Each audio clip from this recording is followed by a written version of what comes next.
You're Okay. recording. We're recording. Okay, everyone. Welcome to today's Kraken-infested episode of The Rising Hand. Who wants to do the recap for last week? I'm on a boat and Going fast and So not, going fast and we are, Kalora and Lex went underwater. Kalora as an octopus and Lex, giant octopus, and Lex as herself, but just, not having to breathe. And they found 1,000 gold pieces. And then we brought it back, but Kalora also did see in the distance in a cave that there was like scratches on the walls as if something was too big trying to fit into a smaller thing. And then when Lex and Kalora went back, Kalora asked Lex to keep the money a secret, and Lex said, okay. And you guys are going to have to tell what you guys did because I can't exactly remember. But then we went up top, the water elementals and the whatchamacallit guy, the mage, I suppose, showed up. And we had to fight them because apparently, even though we gave them their stuff back, including the gold and the ring that Clarebolt found, wasn't good enough. To be fair, they did have a spell cast on them offensively by Zafir. Yes, that's true. But still, it wasn't good enough. And so they attacked us, and then we fought them. Tito killed the big mage with fireball, and then the Kraken appeared right next to me. So, yay. and to cover Zafir's part, Zafir had probably what he interprets to be the clearest message he's had from Onatar. And he had very in-depth conversations about that with Narfarin and Hezrian. And I'm brass now. Yes, occasionally brass. Cool. All right. Well, does anybody have anything else they'd like to add? Tito peed in a corner. He did pee in a corner. And on his own mouth. face. Yeah. Congratulations, Tito. Our first golden shower of the campaign. Sure, it won't be no other- problem. It would be by me. Okay, so there's a lot of my more in-depth descriptions tonight, so bear with me. I wanted to give the moment of the Kraken appearing a little bit more gravitas than it did last time, because I was a little bit tired. But let me get you guys on the map first. Here we go. I changed the Kraken asset. I still don't love it because it's not a very good cutout, but he looks different than that anyway, as you'll discover shortly. We ready? Just so you Ready guys as I'll know, ever be. Chrome does, for all the Mac users, Chrome does Okay. have the effects that Safari doesn't. Oh yeah, I'm using Chrome right now. Sure. Yeah, the tool's still in development, so that might be improved later on, but How do you swipe again? How do you move across the map? Is it two fingers? right click for anybody using a mouse and then drag, but I think it's 2 fingers for touchpad users. Yeah, I'm just zooming right now. I don't use touchpad. What are you trying to do? Sorry. Move the screen. Oh, all right. So basically, you can only like zoom in on your character. You don't get to like move the screen. You know what I mean? Yeah, How do I do that? it's 2-finger click and drag to move the screen. Oh, drag. Okay. 2-finger click and drag. Okay. Figure out how to get there. Here we go. Hey, and I Melody. can now see the stuff that's on the screen. Melody, make sure you can move Logan because We already did. Yeah, okay. they logged in first, and I made sure Tito unloaded. Yeah, How do I zoom in on myself? because right now it doesn't show her as online. I'm switching Sorry. over to Chrome because I just downloaded Chrome. Oh, okay, gotcha. Sorry, guys. You're good. What do you need? How do I zoom in? Middle mouse, if you have a middle mouse option. I do not. I have a trackpad. Zoom in is 2 fingers scroll. How do I get on my person though? It keeps zooming me in on some random shit. You drag your screen. You put With your 2 screen where fingers you're in the and drag. center. Okay. where he's in the center, and then zoom in. I still don't know how Gotcha. you tilted your character, but Well, if you click on your token, if you right-click on your token, I think you have to click and then right-click. It brings up all the options, and then there's a rotational button at the top where you can spin. yeah, right-clicking isn't bringing up my options. There we go. I have to get off the couch. Bothers me, but should be okay. Hey, Matt, what's the big circle thing around the boat? This is Kilora's spell. The Oh, okay. Call thing that lightning. I just had it up so I that- could remember that I had it. Yeah, so it's a big cloud. I just made it transparent. Yeah, it's cool. I so just wanted to. you can see. I wasn't sure. Cool. All right. So are we ready? Do we have any other concerns about Foundry?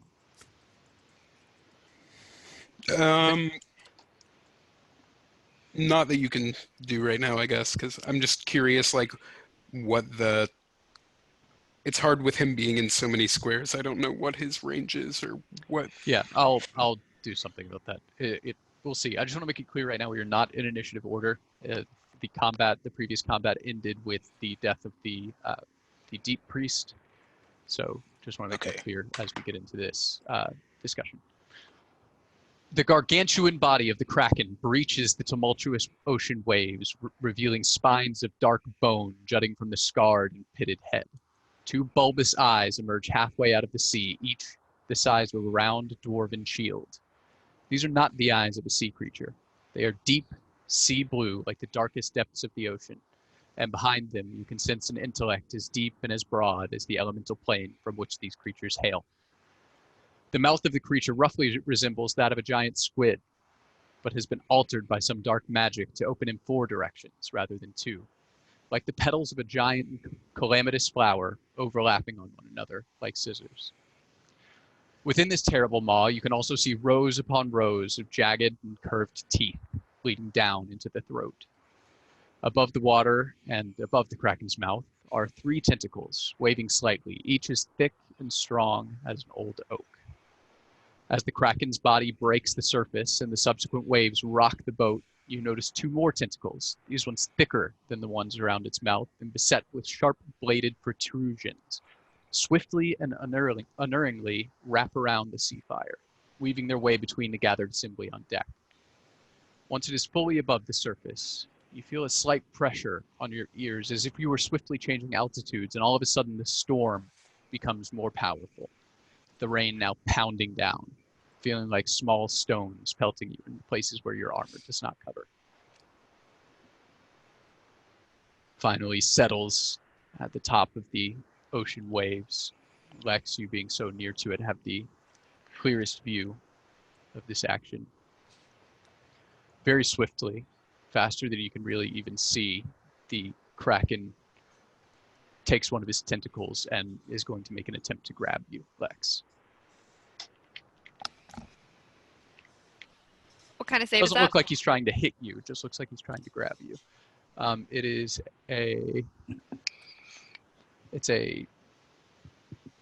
ahead and make a strength check. Oh my god. Yeah. You sure you don't want it to be Dex? Nope. That'd be really Is it a nice. check or a save? Doesn't make a difference with me. Oh, it It doesn't. does with everyone else, though. Oh. If he grabs someone else.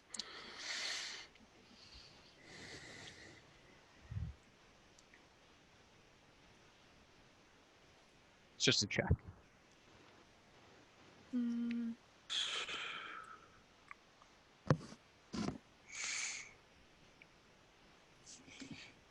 Okay. Gosh darn it. This is nerve-wracking.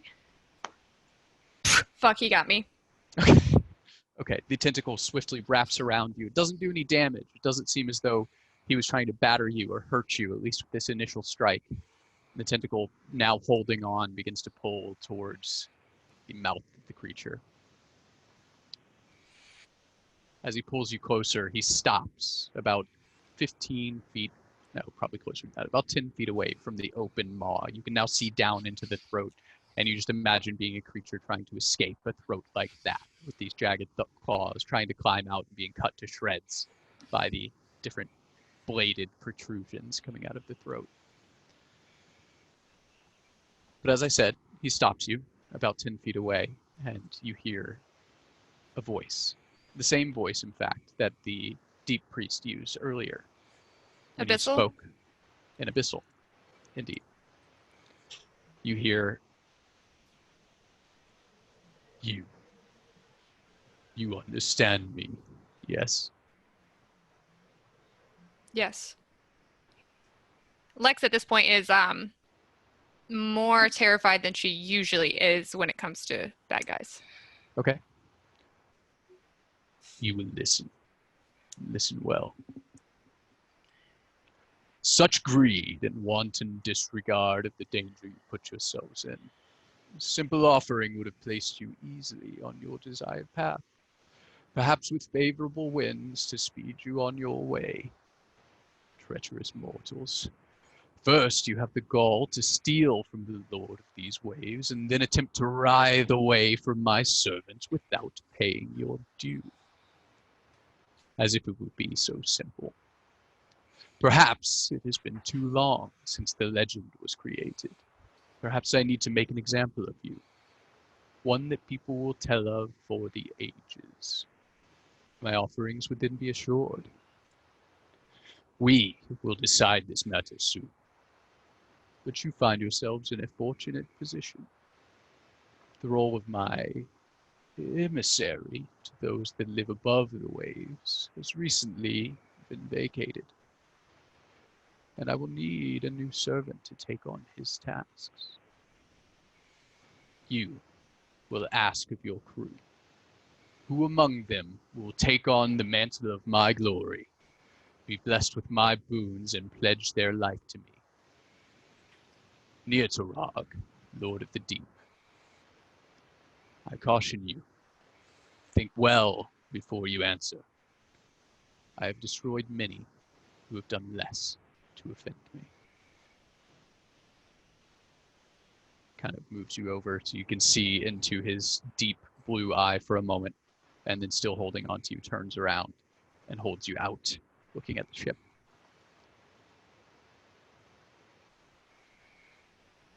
Why is it making those noises at you? It's all telepathic. So basically all you would have Oh. seen is him pull Lex really close to his mouth for about a minute, Did she speak and then out point loud? her at you. Or just- She would have spoken out loud the Yeah. initial. Yeah. What are you talking about? Okay, so he's just holding me out on a tentacle. He's just got you securely wrapped in a tentacle. Mhm. Your arms are still free, but Mhm. basically just legs and arms sticking out of this tentacle grip, and he's just holding you so you look at the ship. Okay. At this point, those of you that are on the ship can feel a very slight movement. The oars have already been resting in the water during this as the ship slowed and stopped for the combat. And you start to feel the deck beneath you just imperceptibly shift towards the direction where it would be facing the creature. I kind of look over my shoulder back at the creature. I'm gonna jump over the side of the boat because I'm like 5 feet away and run down to the gun room. Okay. The gun room? Like where The room where the navigation fire room? cannon thing is. Okay. I look back over my shoulder at the Kraken, and Yep. I'm just like, I'm echoing on somebody. Is it you? Sorry, yeah. So if one of us pledges to be a mage, you won't attack us or make an example of us, correct? I say that in Abyssal, by the way. Oh, okay. Yeah, you hear back. That and your offerings are the terms of your surrender. Okay. And then I look back at my group and I yell down to them. Shit. So you know how we just killed that mage? Tito, you did that? He wants one of us to replace him. Otherwise we're going to be made an example of. I feel like we won't do as good as anyone else he could find, you know? He could probably find a better mage than any of us could be a mage to the Dark Lord.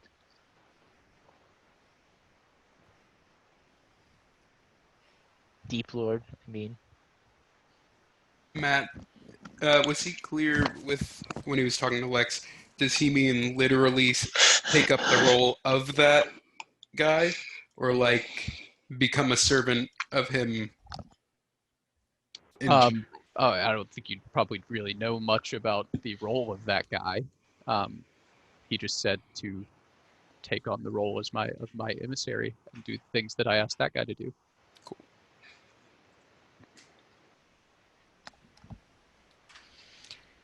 So do we have any takers? I Alright. don't think I could play my instrument underwater. Ask them that. Can I play my instrument underwater? And Tate's not on top of the boat, right? Tate is standing on top of the prow, like the ram, where he was yelling at the priest. Yeah, I'll say you ran down there. Sure. Was there anyone in there? Yeah, there's two of the crewmates. I forgot which ones. But yes, two of them are down there. One of them is steering, and one of them is manning the gun station. Okay. You can see that they're actively steering the ship as slowly as possible to where it would be aiming at the Kraken. It's going to take some time, though. Right now, you can see in the kind of view screen in the navigation room, the Kraken is over on the left, and it's not in the middle of the view screen. Okay. You guys do not. The big thing out there is not attacking yet. It is talking to our person, so do not shoot at it. All right. We won't shoot for now. I'll send you a message. If I will talk to Tate, and he will tell me to send you a message in your head if it's time to shoot, but not before that. Okay. You just give the word. We'll shoot. Insight check. I just want to make sure he's actually taking that to heart. Okay.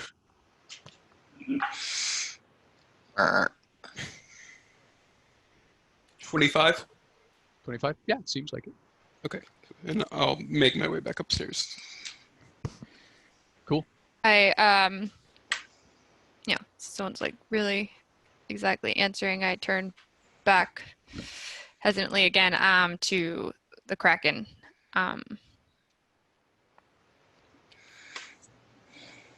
So what does it entail to be your servant? Abyssal. When I speak to him, it's always Abyssal, just so you know. My emissary is a lord of these waters in his own right, though always subservient to me. He will police the waters, ensuring that the places that I cannot see are seen by him, ensuring that those that would come here to steal and to reave get their due. So we would not, whoever it is, would not be able to leave these waters.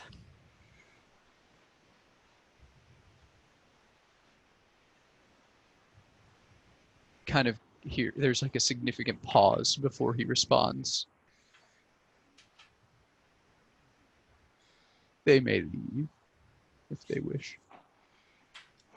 Though when called, they will always come.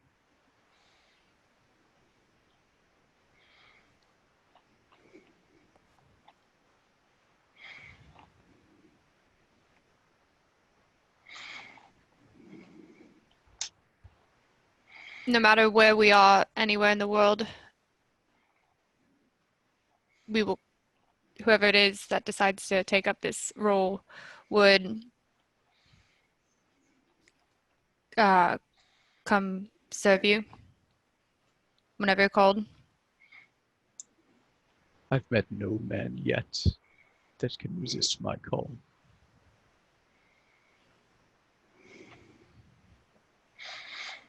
Has she said anything else to us, guys?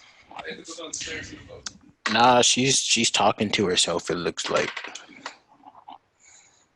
I wish I knew what was going on. You and me both.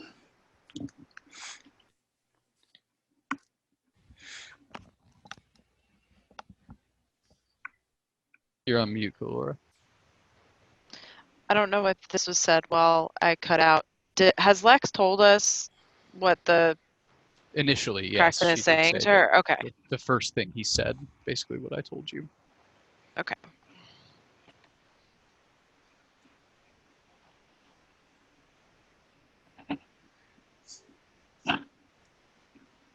I'm gonna turn back to the ship.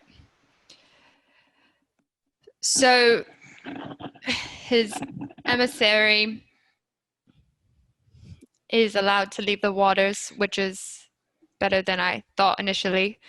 But no matter what, you are serving him and will be called from wherever you are to serve him.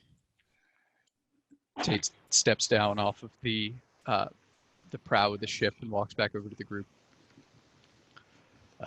Guys, not sure if you've ever come across a Kraken before, right? But No. he kind of looks pointedly at the two tentacles that are wrapped around his ship, kind of weaving between his crewmates. This is a nice ship, but that thing will rip it to shreds.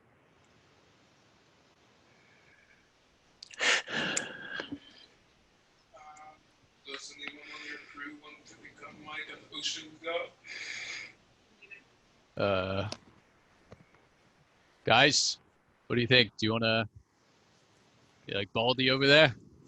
Hey, Lex, ask him what the good things are. Yeah, what are the benefits? Tell him we are like fighting between who's choosing to do it, and we need more details. What about for like different dimensions? If we travel to our time again, or we still loyal? DM, do I know anything about Kraken? Make a history or I'll say Arcana check. Probably be history for you, I would bet. I'm even on them. Would there be any, so just speaking from my time, would there be any knowledge I have of any sort of thing that I've heard about at this time, like a Kraken in the world, anything like that? Just from Go my ahead time. and make your wisdom check and then make a history check if you I pass. rolled a natural one. Nope. I don't know shit. You don't.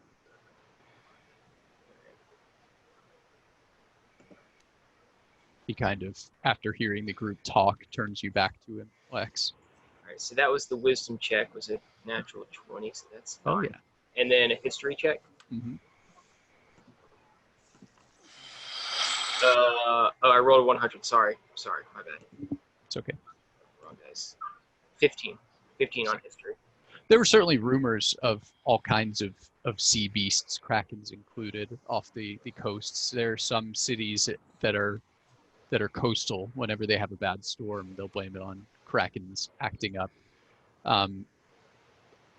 You can't say that you remember anything specific about the Varenstone Sound having a kraken, but krakens were a common, almost a boogeyman in the lore of Eventide.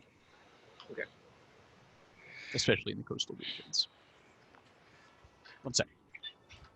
All right, you guys continue for a Lex, second. you continue with what you're saying. Well, you just said that the guy turned me back. Yeah, he turned after you kind of gave the brief to everybody. He turned back to you after hearing everybody talk. So if you notice, my crew's kind of different. They were just wondering if there were any other benefits aside from serving you.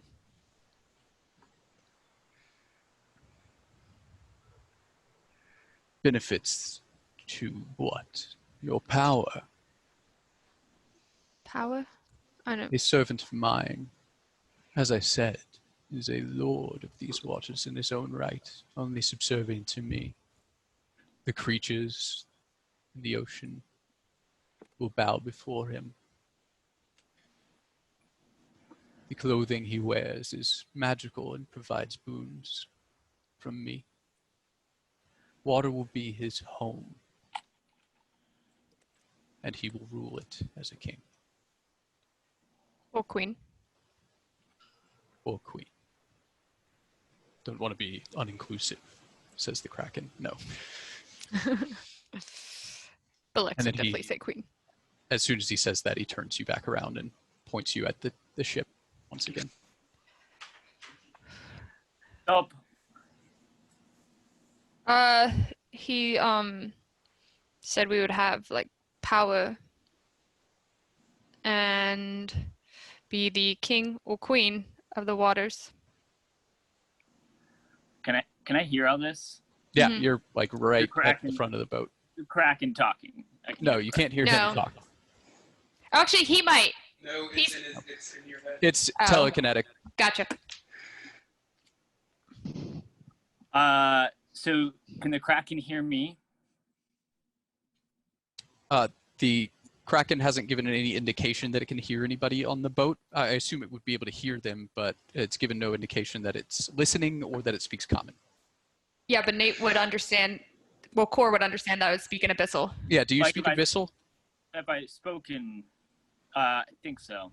I think Okay. you do too. Well, if Core speaks Abyssal, then he would have heard the Kraken speak very early on, which he does. Core does speak Abyssal. Pretty sure he does. Yeah.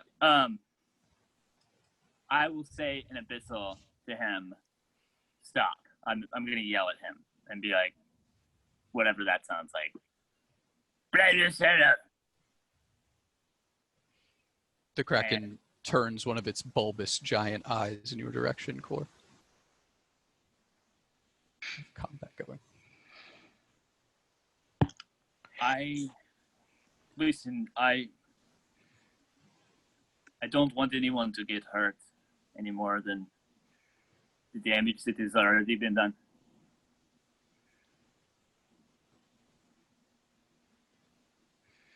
And I'll like turn back and to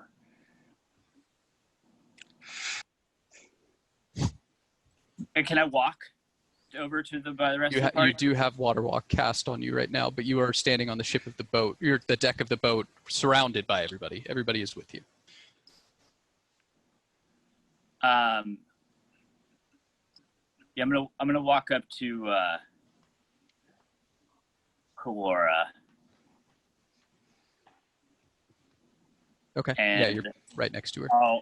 I'll kind of wave the group together, like trying to get everybody in one location. And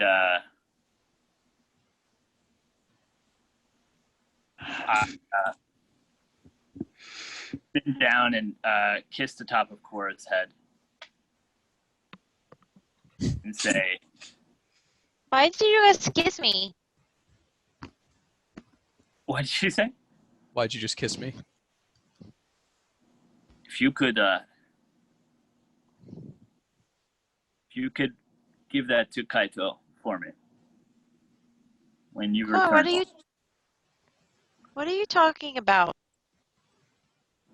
I'll reach down and give her a big hug. And if people have started to gather around, I will start to cry. And probably Core, what are you go doing? for a hug for Narfarin.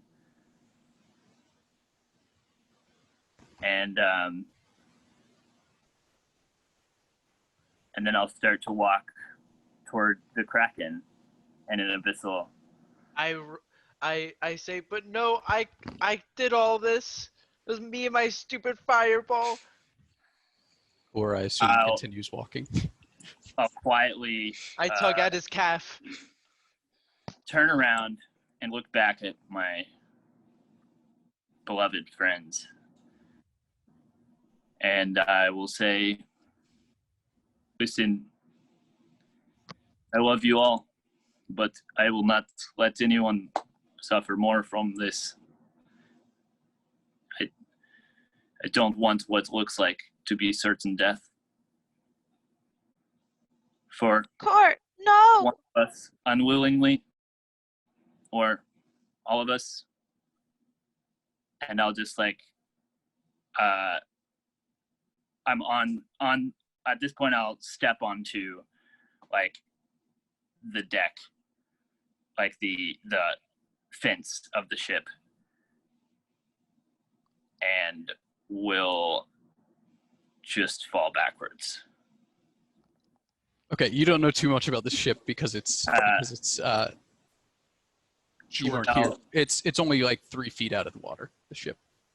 Oh, okay. Well, I'll fall backwards, and as I'm falling, I'll say, they won't be able to hear it, but in Bissell, I'll be like, take me. Okay. I could hear that, right? I would assume you'd be able to hear it. I don't know if he was saying it quietly. It's probably kind of quiet to where the Kraken could maybe hear me. It's Well, just Lex loud is enough to like sharing a space with it, basically. Okay, Yeah, so Lex, that's you wouldn't be cynical. able to hear it. I'll say that. Core, before you hit the ocean, before the waves even begin to lap at the back of your cloak, you're caught in a tentacle and wrapped up tightly. Lex, you're brought away from the Kraken and set gently on the deck of the ship. Core, What are you doing? I'm currently just crying. Cool. No, no, we could work something else out.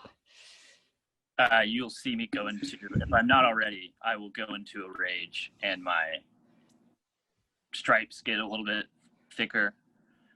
My body gets a little bit bigger. But I'm rage crying, yeah.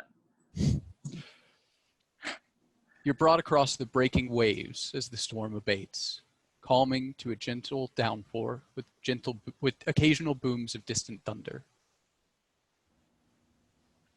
As you near the Kraken's eye, the sound of distant chanting in a forgotten language fills your mind. You see visions of a sprawling underwater metropolis, glittering with dancing lights and dotted with fish-like humanoids going about their lives. The sea around this city is dark outside the reach of the sources of small light, so dark as to be entirely unnatural. And then you see the darkness shifts, and an immense eye opens above the city. It is immediately clear that this city is surrounded, engulfed by the tentacles of a monster not unlike the one whose grasp you now find yourself in, only on such a scale as to rival the largest mountains. Recovering from your vision, you open your eyes to a world entirely tinged in blue, as though a filter was passed over your vision. Gone is your armor, clothes, and equipment, replaced with a deep blue ornamental robe that hums with power across your back and your chest. An emerald necklace sits on your chest above the armor on a golden chain. It feels cold even through the layers of robe underneath. Green-tinged tattoos are barely visible under the fur of your arms, depicting wrapping tentacles and sea life. The power of your god is awe-inspiring. You wonder how you could have possibly spent so long without feeling the might of this embrace. It's clear to you, so clear that you've made the right decision. The fear and the questions of the past, even the past few minutes, feel like a silly worry of a summer child. You're placed gently onto the ocean waves. So gently that it feels like love. It feels compassionate. You suddenly feel the warmth of Kanai Tarog's love warm your soul as you turn and look at his perfect form. From the rest of your perspectives, you watch as Core is encircled by the massive tentacles as it gets closer. This nautical monstrosity effortlessly pulls him across the ocean to meet it. The creature brings him close to its eye. As Core approaches, you watch as he goes stiff, no longer crying, no longer shaking, and shortly thereafter begins to seize violently in the Kraken's grasp. The creature holds him in this way, close to its eye for just a moment, paying no heed to the potential medical distress that Core might be in. After a moment, it begins to wrap around Core again and again until his body is completely covered by the mass of writhing, rubbery flesh. And thus it remains for another breath or two until the tentacle slowly begins unwinding itself, revealing a very different looking Core. As he's released and let out of this tentacled grasp, you can see that he's no longer the pure white that he was before. Instead, it's a almost greenish blue tinged fur. Very gentle, and not shockingly, somewhat pretty. It looks like the ocean. It looks like a calm ocean off a tropical island. You can see the dark hint of tattoos underneath the fur. You can see his stripes, still present, now have a darker tinge of blue rather than a black.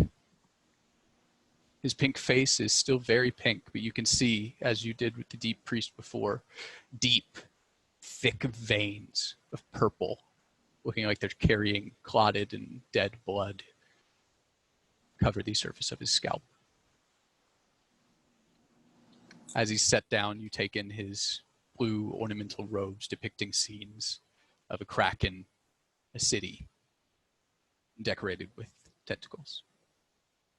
The emerald on his necklace is the same one that you saw in the possession of the Deep Priest earlier, who, now that you think of it, when you look at the spot where he was, is gone.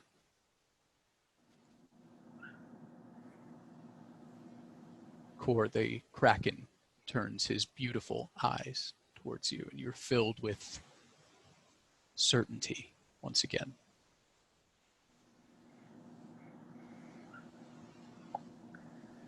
My new priest, my most beloved one, go and collect my bounty from that ship.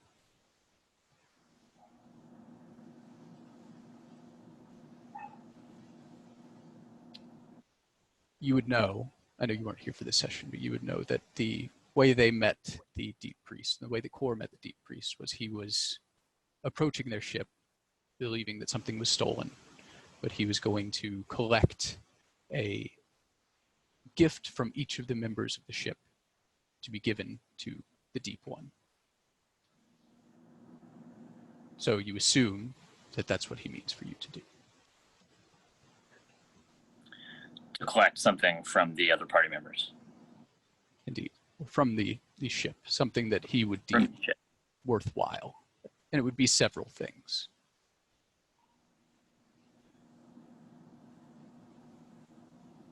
Does Core know where? I'm assuming Core doesn't. He's relatively apathetic toward his friends at this point. Yes, he is. He knows they're people. He knows who they are. He knows their names. He doesn't. The love that he felt for them seems just as those worries from a few minutes ago felt. Long and far away and paling in comparison to the overwhelming love you now feel for this Kraken. You might still hold some childlike fondness for them. You certainly don't hate them, but they aren't as important to you as they were. So, if there's a spot on the ship that is there like a treasure hoard on the ship or something? There would be like an obvious, like, I can just take this without. The thing that you would most think of is the captain of the ship, Tate the Mad, has a collection of magical items that he keeps on the ship in his bedroom. I tried to control a tentacle. You tried to control a tentacle? Yeah. Nothing happens when you try to do that. Water in my mind. Water? You Can I- think and Yeah. try to imagine what it would be like to move the water, and you find yourself innately connected to this water. You find that you can move any volume of it, any direction you really want. And thinking back to the vision of how the deep priest arrived to you, you pull up a cascade of water, and all of a sudden the water beneath your feet swells upwards, and you're standing on a 15-foot tall column of surging water.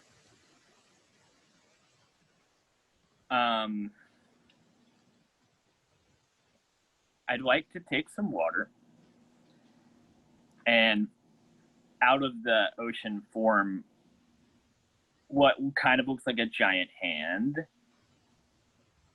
Okay, easy enough. I want the hand to go like if a human were walking to the captain's quarters. It's just gonna try to bust through whatever it needs to bust through. Okay, this is important too, because the ship I said sits very low in the water. It's basically 3 feet above the water. If you imagine one of those, Gotcha. and the rest of it is below. There's like 40 feet of ship below the water, and all of the living quarters are at the very bottom level. So you'd be punching into the ship and sinking it immediately by doing that. Gotcha. Yeah. Okay. The hand instead will just reach an open palm out. It's probably like the size of the party. Okay. And I will awaitingly hope that the party knows they need to put some shit in my hand, or else bad shit's gonna happen probably again. Because so there's a giant palm just, and I'm saying nothing to the party, you know, with the misty, thunderous eyes that I have, just overcome. And yeah. Okay. That's what. So you all watch as a rising hand comes out of the water. Drink to that. Approaches the ship. It takes on a form like this at first, and then slowly holds its hand out under this. You look at Core, and the look on his face isn't one of anger, isn't one of sadness. It's a gentle smile on his face. His eyes look deep and hard to read. The hand comes to the side of the ship and waits. Tate turns around. Fucking goddamn it! What the fuck? Matt, how do I privately message you? I think you. Is it Discord still? No, you can do it on Foundry. I think if you go to where it says public role. Oh, private GM role. I found it. Private GM role. That'll come to Cool. me.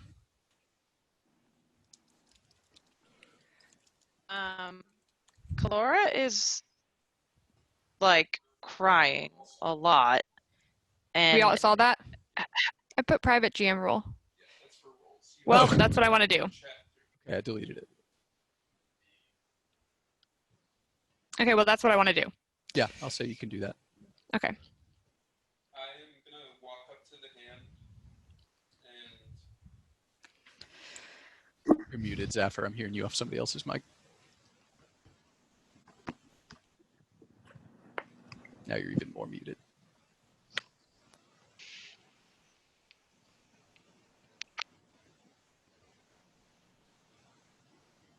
I'm gonna walk up to the hand and then try and make eye contact with Core, and then slap the hand like I was giving him a high five. Smile, and then take 4 daggers out and great sword that I have, and drop them into the water of the hand, I guess. Okay. They just rest on top of the water, almost slightly moving up and down. Lex, you go down below decks. As you pass, you see Tate whispering to one of his crewmates who goes down below decks, following you. Do I hear what they're saying? He's giving specific instructions on what to grab from his hoard of magical items. Okay. You can see Tate looks uncharacteristically terrified by this as you pass, and the crew member follows down to go with you. Meanwhile, the ship is still turning because nobody's told them to stop, and as you guys kind of realize you're about to be done with this, the ship stops, and you recognize that the twin alchemist fire launchers on the ship are now aimed directly at the Kraken. You didn't tell them to stop. You didn't tell them to stop moving the ship. You didn't tell them to. You told them to wait to fire. I'm just saying that the ship has reached its aiming point. That's all. So Lex, you get down there and go to where Core has been keeping his equipment. Stick is there actually sleeping on his hammock. Okay, I'm going to grab Core's bag and Stick. Okay. Does he have a bag of belongings, I'm assuming? Bag of holding. All of his want to make stuff sure that you would don't grab normally the bag be of holding, probably. all of his stuff would have been on his body. Everything that Core you normally keep on your body would be there. Then I get Stick. Okay. Can Thaddeus tell if there's any other dangers lurking below still, besides just the Kraken? Is there anything else? You get the sense that since the water has calmed after the storm, Thaddeus is being able to see around a lot better, and there's no other danger in the water. The crewmate runs into Tate's quarters, and you see him come out with like an armload of things. You can see the book of this tome of Summon Cat, the globe that he had, and then the two pistols as well. He starts bundling those up the ladder to the top deck. You head up as well, Lex? Yeah. Okay. Michael, you're muted. I want to. I'm right by Tate. Yeah. Did you tell them to aim the boat at him? I didn't tell him to do it, but that's generally a good idea if you think you're going to have a fight, right? Aim the weapons at the bad guy. Yeah, but it's also kind of like a threat, you know? Like, if he sees we're aiming big guns at him, he'll probably, like, not let us leave with just giving him some shit. Can I tell them he kind of like stamps on the deck like 3 times? Sure, tell him to turn away. I'll send a message to whoever the guys were that I talked to, or the one driving and say, Sticky. What's the? Never mind. We'll figure that out later. You hear the oars dip back into the water on the left-hand side as the ship begins to once again turn away from the. I'm also going to walk over to the whichever side of the boat I would need to go to help turn and cast control water to expedite the turn a little bit. Okay. Yeah, it begins to turn a little bit more quickly. Lex and I'm sorry. Go ahead. I was just gonna say, so Kalora is like crying, and she's just looking around at everybody like going and doing things, and everyone's leaving, and she's just gonna turn to whoever is still on the top of the ship and be like, "Are we just gonna? We're just gonna let this happen? What?" And like on the opposite side of her storm, like a bolt of lightning like strikes down just out of just her emotional whatchamacallit state. And she's just looking around being like, what? Why are we just letting, why, Core, please, somebody do something. Please. Yeah. I'll go I'm over kind to of like Kalora. thinking that. Go ahead, Tito. I was just gonna say, I'm just like jaw dropped, and I'm just like basically thinking what Kalora's saying out loud, but just like silence and just jaw dropped. You guys, come on, it's Core. Why?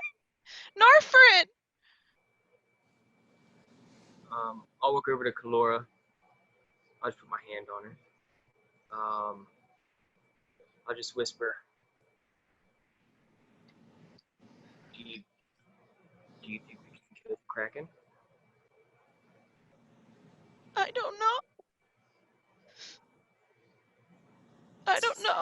It's cool. Narfarin will turn and lean down as well. Look, it doesn't have to mean we're never going to try to get him back. Sometimes we can't do anything if we're all dead. He's doing this for us. Logan just bursts out crying and like bends down and hugs Kalora.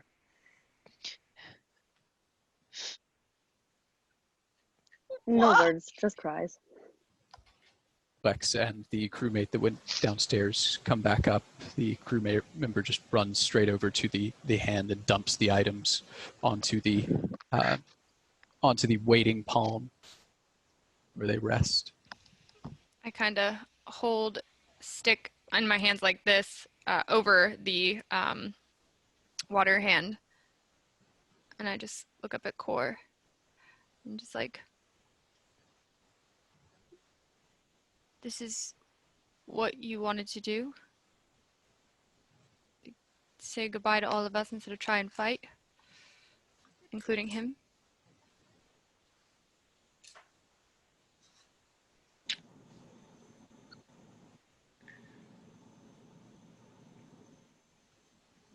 I don't think Core is gonna respond. Not to stick?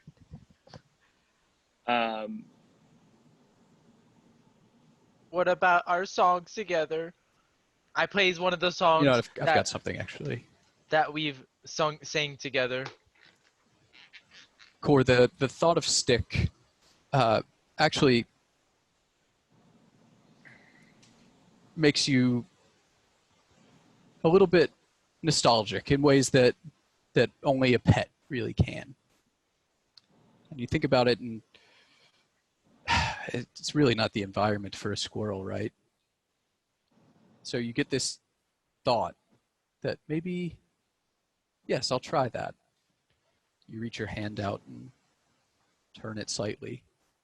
And Lex, you see his stick in your hands takes on the same coloration that Core now has. His fingers elongate a bit and web together. His tail loses the vast majority of his fur and becomes more like that of an otter's. And kind of turns, looks at his hands, turns and looks at Core again. I place stick down in the water hand. A bit of mixed emotions of relief and sadness. It kind of gives you the feeling that Core's still in there. He's not gone. Yeah, I guess I will look at Stick and look at Lex. Look back at Stick. And say, come on, friend. Fucking water Hand squirrels. starts coming back over towards you.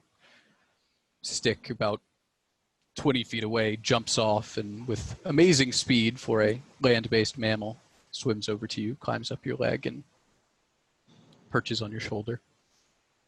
Now matching your fur better than he ever did before. Would your master be happy now with all of our offerings? And then I turn to DM? I Would turn my to master- where the Kraken is and Abyssal. I'm like, are you happy now? Kalora, before that happens, Kalora breaks away from Logan's hug, which she is very much leaning into. And she kind of like rifles through her things and she goes up to the hand and looks up at Core and pulls some items out, and she pulls an empty bottle of a potion of invisibility that he gave her. She pulls out a ribbon-tied wrap of dried flowers, and she pulls out just a wand, just a basic wand, and she drops them in the hand, and she looks up to Core, and she says, If you're still in there, I don't want to leave you. We'll come back. You'll be with Kaito again. And she turns away and she goes below deck.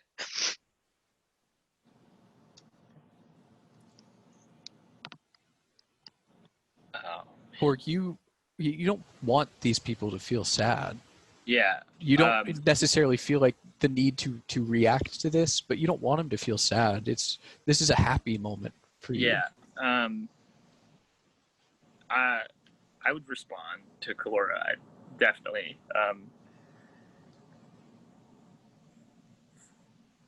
Kalora, listen to our friend. This is the best for everyone. You will stay in my heart forever. But know that I am out here under the same stars that you are out under.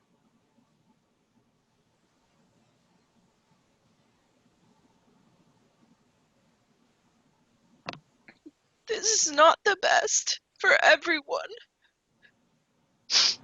You were supposed to help me. By the way, the mic's off. To turn it back on, slide You were supposed to be with us. And she turns away crying. You pull the hand towards you, Core, and as I said, Stick climbs up onto your shoulder. And Lex asks the Kraken if these offerings are suitable. You see him just turn one giant, beautiful eye towards you, Core, and say,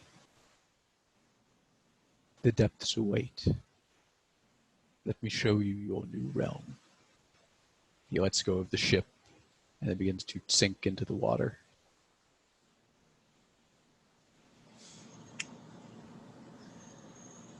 Yeah, the ham will close and pull it back under the water, and I'll follow. Wait, did you react to my song that we played together at all? Sorry, Tito, I cut you off for that. Let's jump back real quick. What did you sing?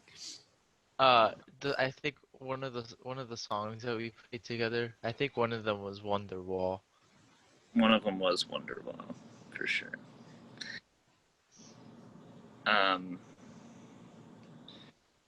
I think the only reaction I would give is, like, I'd look over at you and give you like a small grin and nod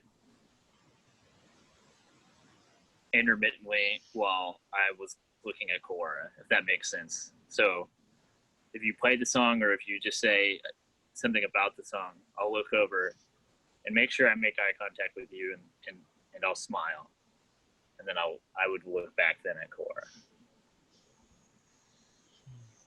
Core closes the hand around the proffered items. They sink below the waves.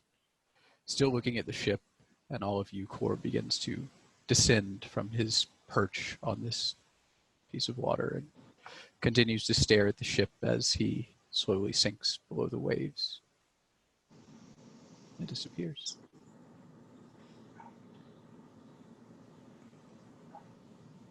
Along with the Kraken.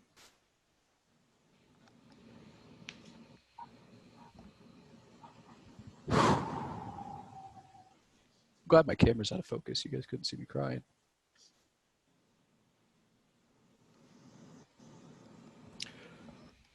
The ship now alone on the waters, save for the wreckage of the other ship that you've been floating amongst since about an hour ago. Tate just shakes his head and walks back down. The crew follow. Within 30 seconds or so. I'm gonna head out. Okay. Okay, I just want to say thank you, Nathan. This was his idea, by the way. I'll tell you more about that later, but I love you love all. you, man. And take care of us, please. And now See you, I'm Nate. crying. Love you, Nate. Love you, man. Love you, dog. Bye. Okay. Cheers. And the rising hand. Actually, Aluhrad and Atior head down as well. The rising hand is left on the deck by themselves. Within about 30 seconds or so, the ship begins steaming its way eastward across the Varenstone Sound.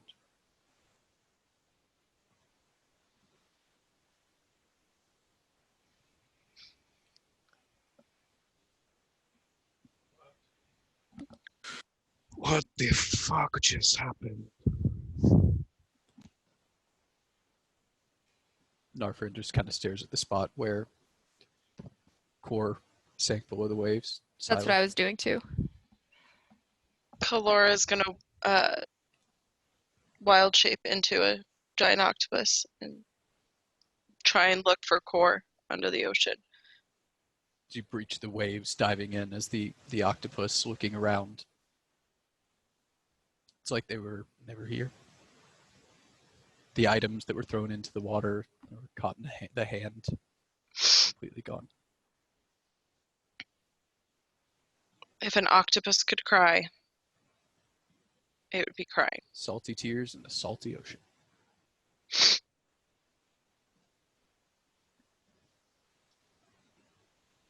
And she stays there. Do we want to take a quick break, guys? It's up to you.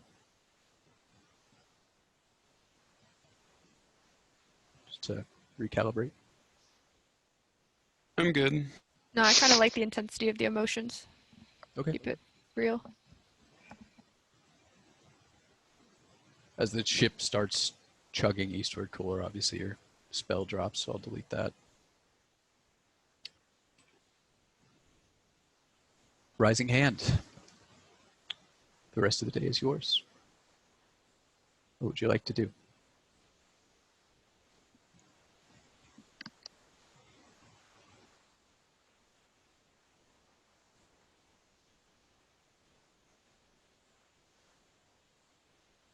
It's fine if it's just stand above the deck and look around for a while.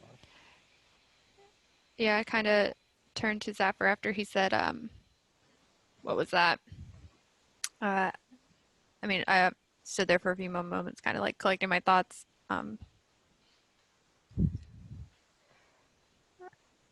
was going to do that.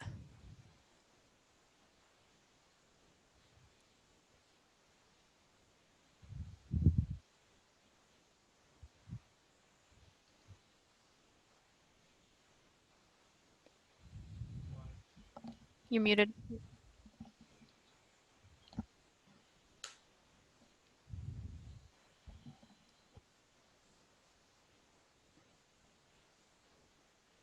I can't hear anything. No, it says there, I'm using push to talk. Now I can hear you. I don't know why you're getting mad Push at to me. talk.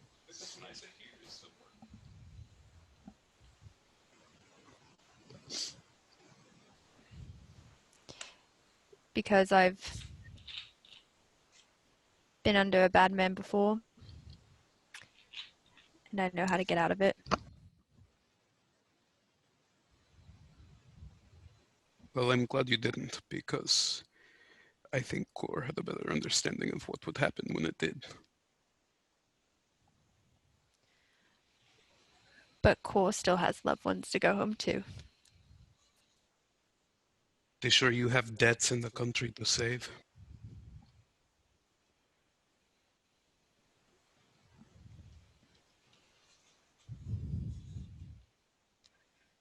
I'm just gonna lay down on the front of the boat, watch clouds.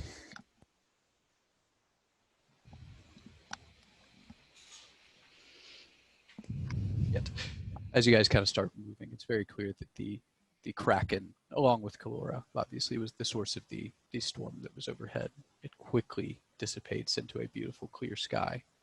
Shortly thereafter, gulls start flying over. It's any normal day out on the ocean once you leave the wreckage of that ship behind.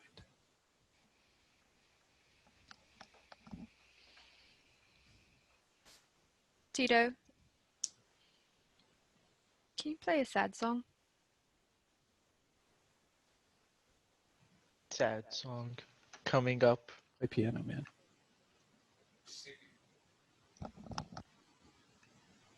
B-Rad, you should probably join him. My voice is kind of like shaking as I like, you know what I mean? Yeah. As I whatever words I sing. I don't know what sad song to sing. I'll help you out there. Tito sings. It takes you a minute to think of it, Tito, but you realize you've got a good song for the occasion. And you begin to play this melody that is soft and sweet, but kind of calls to a distant longing as well. It's the song of a widow whose husband went out to sea, and it's the tale of her waiting for him to come back and the thoughts she had sitting out on their balcony waiting to see his ship coming into the dock. It's a beautiful song. It's translated to Common from the original Elvish. So it has these haunting melodies, and the harmonies almost create this sometimes discordant and then resolving into beautiful refrains.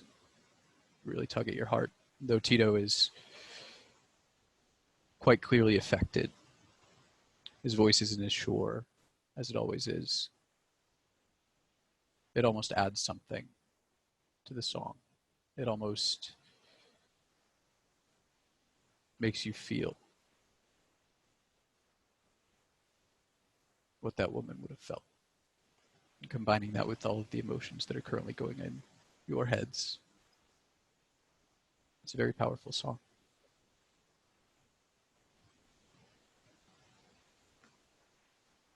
Can I say something real quick? Sure. Okay. So, like,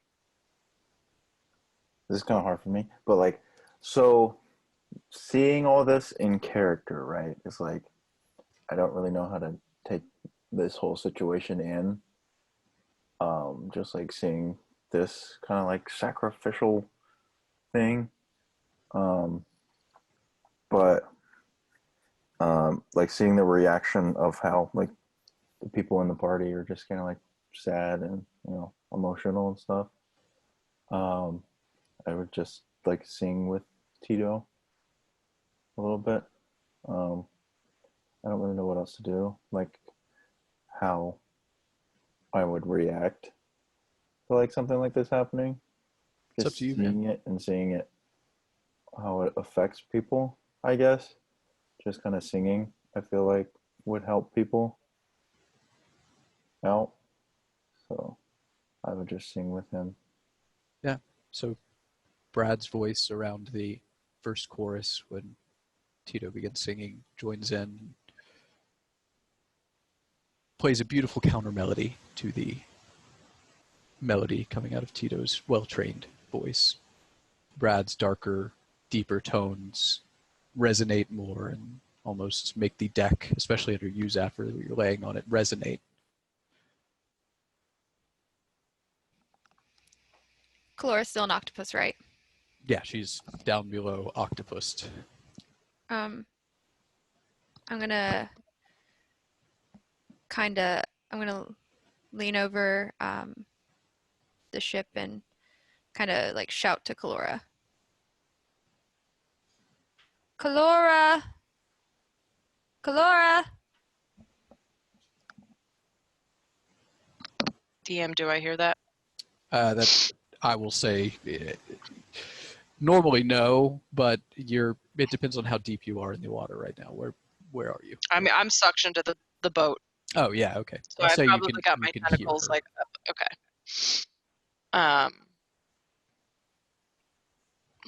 I peek my octopus head up out of the water and try and I would say that I don't quite know who the voice is coming from, but I realize that they're calling for me, and I poke my octopus head out and just kind of look at whoever's calling.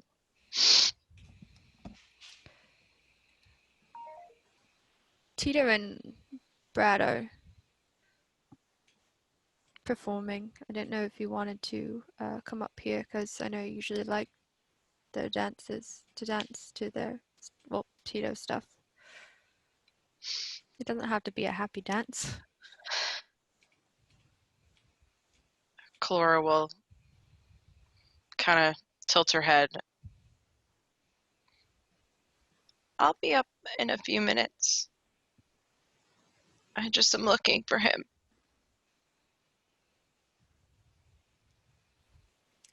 But I'll be up soon.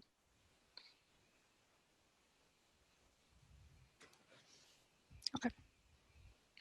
And then I get back, like, sturdy on the ship, I suppose.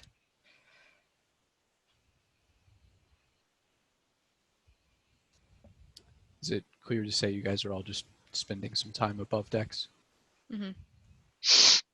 Yeah, probably about, I don't know, another 15, 20 minutes of Kalora being in the water. She'll just kind of pop over on the side and she'll go sit down next to Logan and kind of just lean on her and cry, and she'll look up at her at one point and just say, I couldn't see him. He's not here.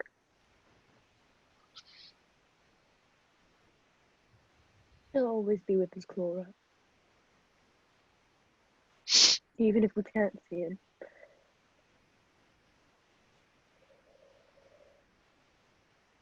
And Logan will just lean into Clara and cry.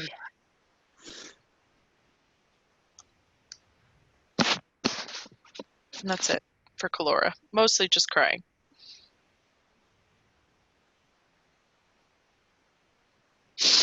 I'd probably go downstairs and go get a drink. Okay. Yeah, you get down there and Tate is already drinking heavily. The door to his chambers are open and he's got a bottle sat on the table and is just refilling it with a clear alcohol when you walk in. Kind of turns to you. I can see what you want to do. That's a good idea. Come on, grab a glass.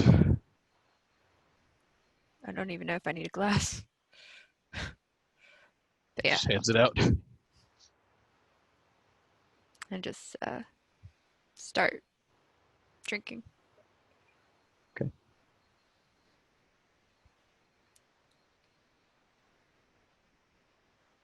And I'm trying to like stay composed as I'm drinking, but obviously it's harder. Oh yeah.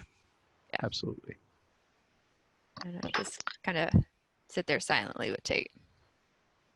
Yeah, he's not in the mood to talk either. Does anyone have anything else they want to do, or shall we skip ahead to this evening? Just spending time mourning in our own ways. Okay. Throughout the rest of the day, few hours, you each take time to think about how you got to this point, and you're all at least somewhat shaken by the magnitude of what happened today. Core wasn't wrong about the threat that Kraken posed. From what you guys could see, and Claribald, I'll even say this, what you get from your mount as he had a view underwater of the Kraken. Without the tentacles, it was probably 40 feet long, just its body. Tentacles taking it up to 200 feet long. This is a big Kraken. It's armored though the ship was. You guys might have been able to do some significant damage to this Kraken, but what would have happened if it escaped and you guys were crippled in the water and it came back once it was healthy? It could have been really bad. And so you kind of recognize that maybe you could have taken it. Maybe it's entirely possible that you could have killed it, but any one of you could have died doing it. And Core's decision, as hard as it was, the Rising Hand is still 10 members strong. 9 members strong. Yeah, now we're the Mighty Nine. Wait, it's 8, isn't it? No, Narfern's not here. Oh yeah, 9. So while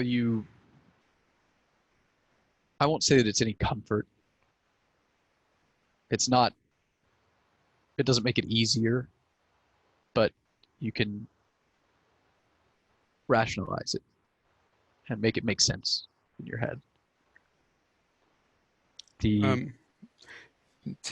Just for you to know, Zafir isn't that sad. He looks at this very similarly to his transformation after meeting Bahamut. So he's misses him, but he's happy for him. It's like he found himself.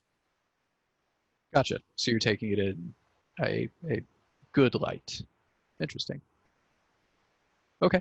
Because you said he looked happy when it. He did. Yeah. So. He did look happy. So I'll just say that the rest of this applies to those who would be sad, and maybe if you're just sad about missing him, maybe some of this would apply to you as well. But you guys spend the next few hours in solemn contemplation. Sure, leaning on others, and there would be some talking. And Lex, you do get rather drunk with Tate, but it's uneventful. The rest of the journey to this evening has been smooth sailing. No signs of anything bad happening at all. Evening comes and you guys start getting ready to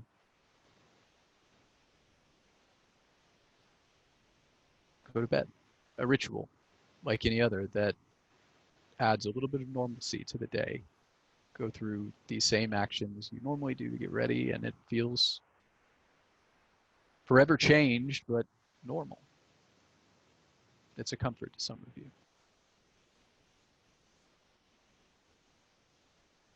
And I'll ask, is there anything everybody wants to do before bed?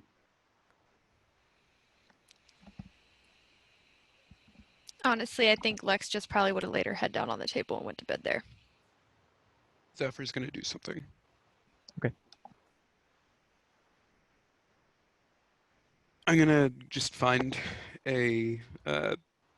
just a spot where no one's trying to sleep. And then I'm going to sit down with, I have, hold on 1 second.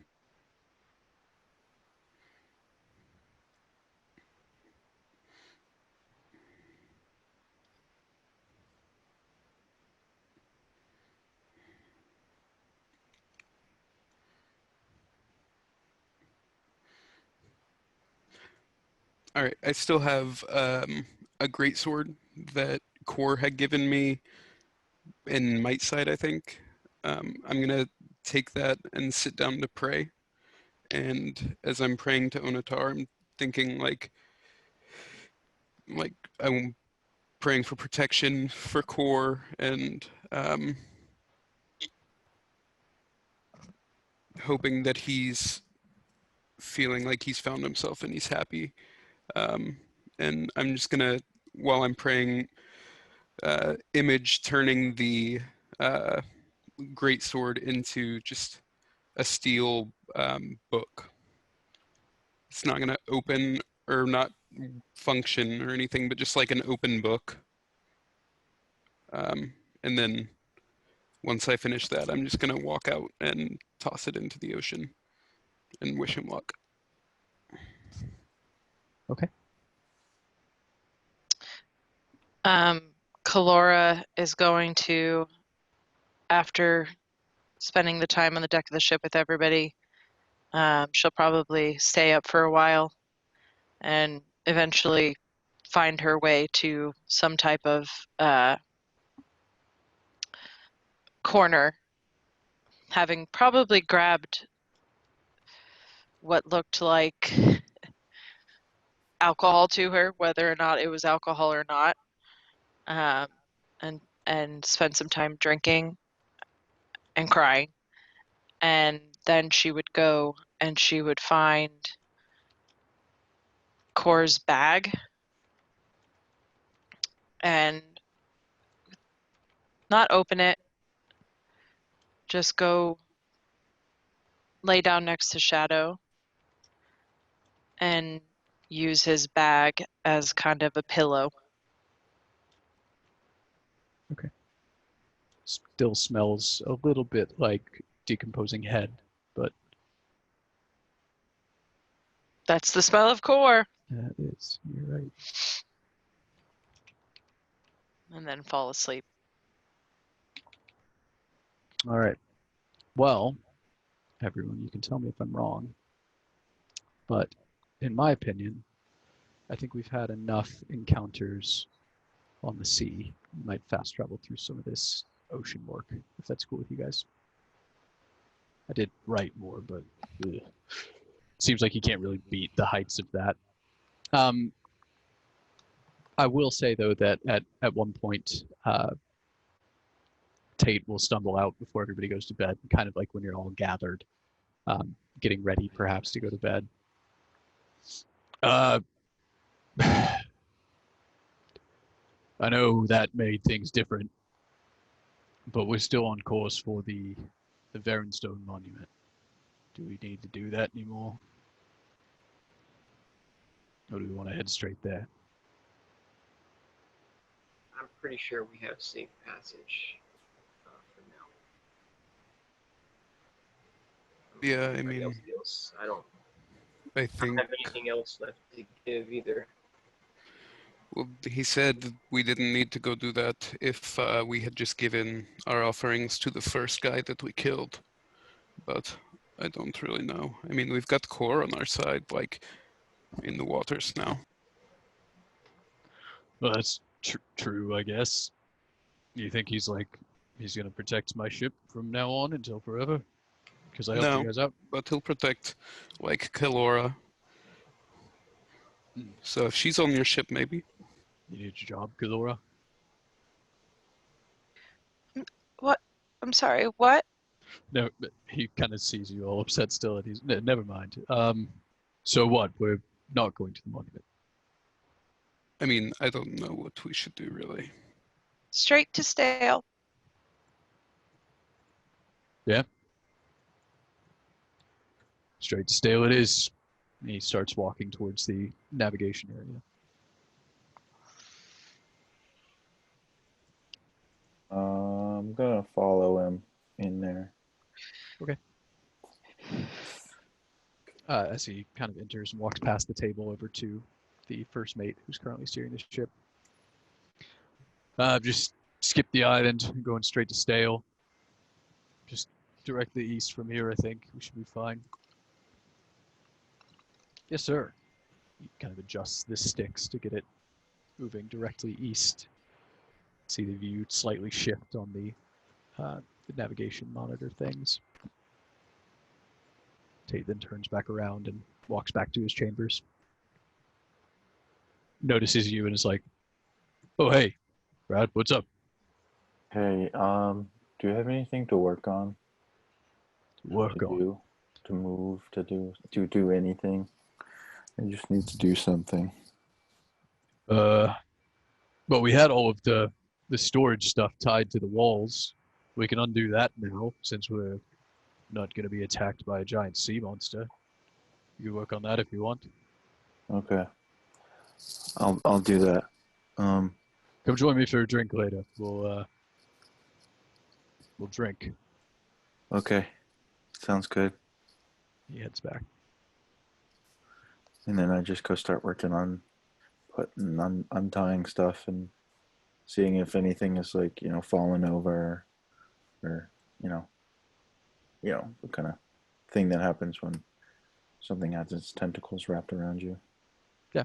So you go through and begin untying the barrels and crates from the walls. It doesn't look like there was a lot of damage to the barrels and crates there. You walk into the kitchen at one point though, and it's a little bit of a mess. Knives and various herbs knocked over onto the floor. So you spend some time picking that up and putting things back in their places.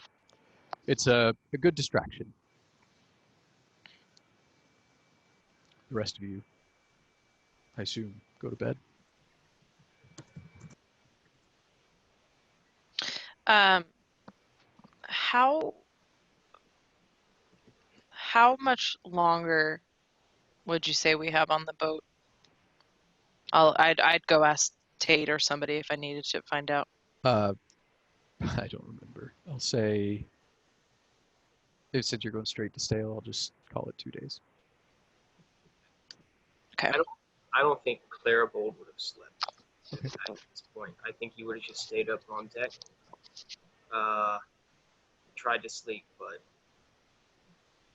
just unable to.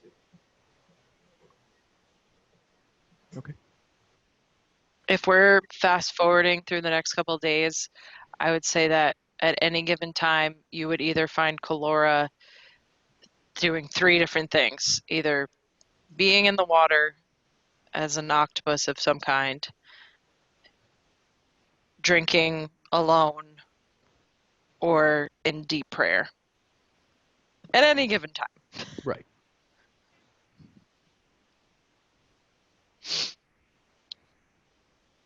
At some point on the rest of the journey, Zafir would approach Kalora. So I'm gonna not while roll you're an to see what I'm octopus. doing right now, if I'm drinking or praying. Hey, relax, kiddo. Hey, baby, could you let Piper out? Yeah. I am praying.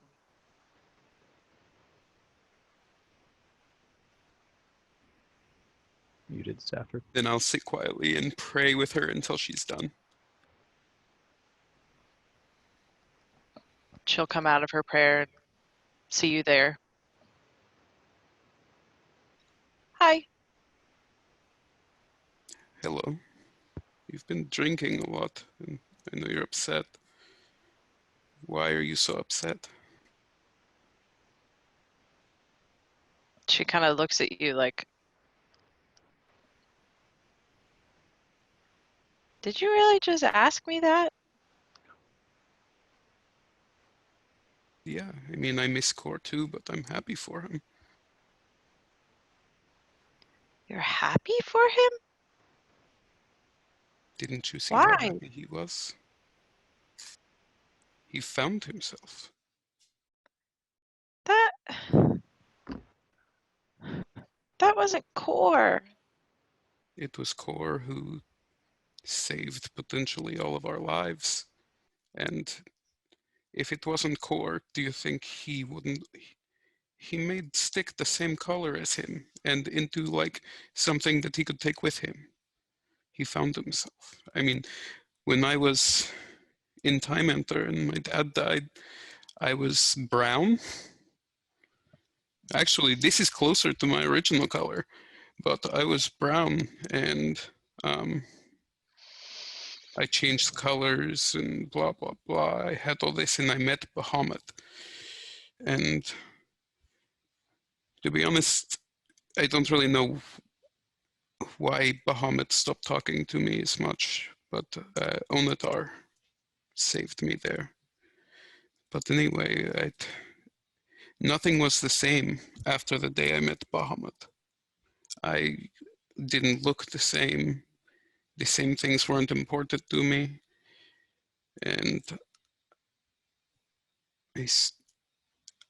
I am who I am now because of that. 1 sec. But I just want something because this is going to be very important to the way this conversation goes. Kalora, please roll either a Arcana or History check for me to tell me how much you know about Krakens. Zafir, I've already decided that you know nothing about Krakens, given the way you've been talking. 13. 13. Okay. Um, in all the stories you've heard about Krakens, and all of the stories you've heard of about Krakens, they are always, always, always, always evil. There's no exception to this rule. Always evil, and always very powerful, like gods themselves.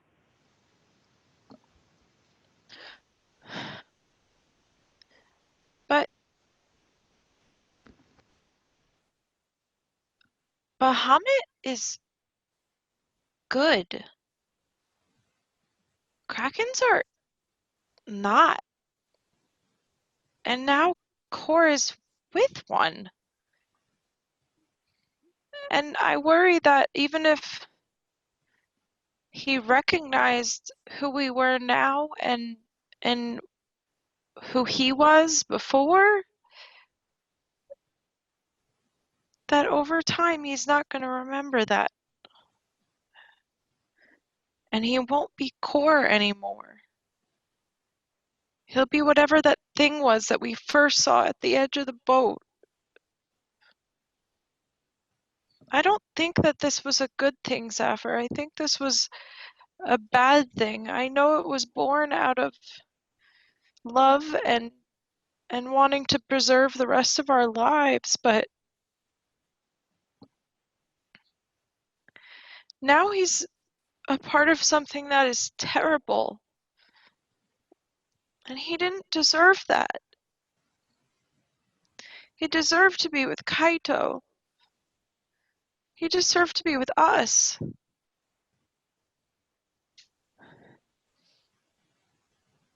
He was raised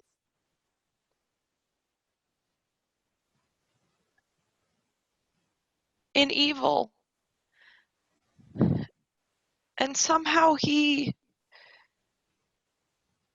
came out of that a good person, a person who would help his friends, and a person who would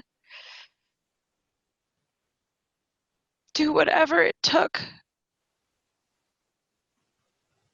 to get back to the people he loved. And now he's just part of the ocean.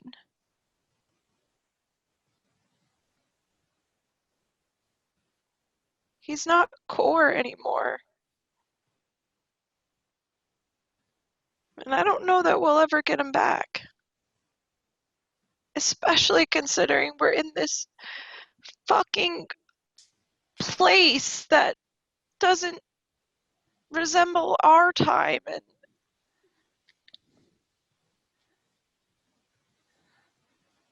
Well, if there's any chance of getting it back, I don't know if it's going to be in this time. If Krakens are as bad and like strong as the stories you know have said, maybe he will still be alive in our time, still being the Lord of the Seas. But look what we did to the previous Lord. I mean, we can do a lot of things, but there are also a lot of people that are more powerful out there. And what happens if somebody comes along and they kill him? And then he's just forgotten. I don't think he Not could to, be forgotten. not to us, but to the rest of the world. But you know what? We have the chance now to go and make ourselves known for the good that we do and helping people. And we do not forget Core. That means if we get the recognition and the praise for doing all of these good things, if we become great people and save the whole world, we can tell everyone and we will always know the only reason that it happened is because of Core. I guess that's true, but He took the sacrifice because he felt like it was what he had to do at the time. Maybe we get him back someday, maybe we don't. But everything from here on out, Core made possible. And we have to celebrate and thank him for that. Colora stays silent for a few minutes. But Zephyr, it's all my fault. It's all my fault. He wouldn't have had to do it. If you didn't what? Because I'm the one who tried to cast a spell on the bad guy. He tried to attack me. The only reason the bad guy came was because I stole its gold. When I was an octopus, I found some just gold in the ocean, and I just took it. Kalora, what were you going to do with the gold? Just give it to everybody like we normally would. Or I was going to try and get that dagger back for Lex. I don't know, it was just gold. But it was his. But there's no way you could have done that. How much gold have we found? We didn't know, like when I found some gold in that tree. No like big tree monster grew out of the ground to kill me. There's no way you could know that. And you were going to probably do something selfless with it. It's not your fault. We would have been approached. I'm pretty sure Claribold grabbed a ring that I identified. It was magic. You couldn't break it. It's probably just as valuable as the gold. But it's not Claribold's fault either. Things happen because they were always supposed to happen. And I don't know why. You don't know why it had to happen with Core? I heard you tell Core that he was supposed to help you. But don't you see this is the best way Core could have helped you? And the only way he could have helped all of us? He didn't abandon us and we didn't leave him behind. We didn't abandon him. He saved us and let us escape. I just wish it didn't have to be that way. And now I feel like there's nothing I can do to make it right. What you can do to make it right is keep going and do all of us. We will all do all of the good we can. We'll do everything we can to help people. We'll make sure Kaito is very well taken care of as well. We honor his memory and we do everything in our power to help people because he gave us the option to.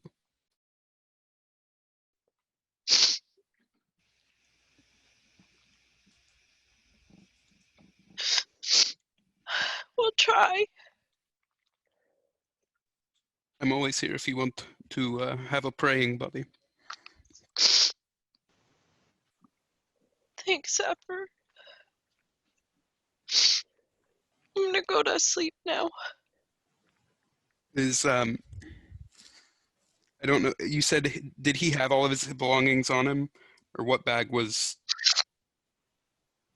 it muted?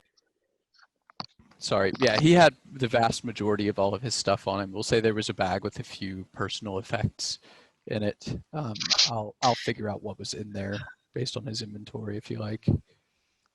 Okay, never mind. I was just trying to see if the bag of holding was there because I was my ale. That time and their ale was in it. Yeah, I see no reason to steal a bag of holding from you guys, so I'll say that was in there. His cloak of protection, though, and the rest of his stuff, I'll say, is gone. Okay. The bag of holding has all of the party items in it, but it doesn't have any of Core's items in it, just for the purposes of this, if that's cool. Okay. Kalora's using it as a pillow. Okay. Well, before I leave you, and like as you're lying down, probably like 3 or 4 seconds too late. Do you mind if I use his bag real quick? I want to have a drink of the ale from my hometown. Remember him? I drank it with him last time, I think. You gave me some of it. Oh yeah, you tried it too. Would you like a mug now? Yeah. Do you think we could get everybody together? We can maybe have like a toast to him? Yeah, let's see what everybody's doing. So, because it's the next day, or this is like over. This is still the evening, I think. Oh, I didn't know if it was over the Well, span no, of a few I guess days. this could be the I was next saying day. it was over the course of the Let's next just day. say this is the next evening. If this is the next evening, did I wake up blue the next morning? You did. Cool. Yes. So basically, after drinking a lot the night before, Lex wakes up and she kind of goes into like her obsessive nature of trying to figure out like a Kraken, what its weakness is, what its abilities over Core would be, like anything like that. Like she'd probably be asking everyone around the ship, looking at the books and stuff, see if she gets any information out of any of that. And kind of comes to the conclusion that like she realized she's like doing all this and kind of notices that she's emotionally connected to these people finally, the people that she's with, which is an epiphany. Sometimes it takes big things to realize small things like that. Yeah, and so that's kind of what she'd be doing, and in the evening time drinking, obviously. Okay. Before we do the toast with everybody, just give me like 2 minutes to take Piper out. I'll be right back. Do you want to do break right now? We're gonna do break at 7:30 because Jamie needs it to cook. Gotcha. But we're gonna take Hey. a little bit longer of a break. So You can just let her down. There was a bunch of dogs barking outside a few minutes ago, so I didn't want to let her out at that time, but you can just send her down now. okay, yeah, just Okay.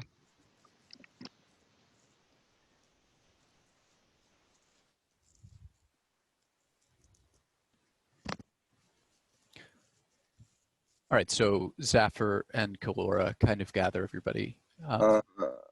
So this is like. Sorry, Brad. Go ahead. No, you're good. I thought you were about to take a break. Can I just say I was singing to people that looked sad while I was like working or whatever? Yeah, absolutely. Okay. Over the course of the next 2 days, Brad it's almost a rare treat, but somewhat common, I would imagine, of Brad singing. And it does manage to lift your spirits when you hear it. It is just so incredibly beautiful, the songs that he can sing now, that you can't help but smile occasionally at the beauty of it. But at this point, the next evening, Kalora and Zafir, after speaking, do attempt to gather everyone together if everyone is amenable.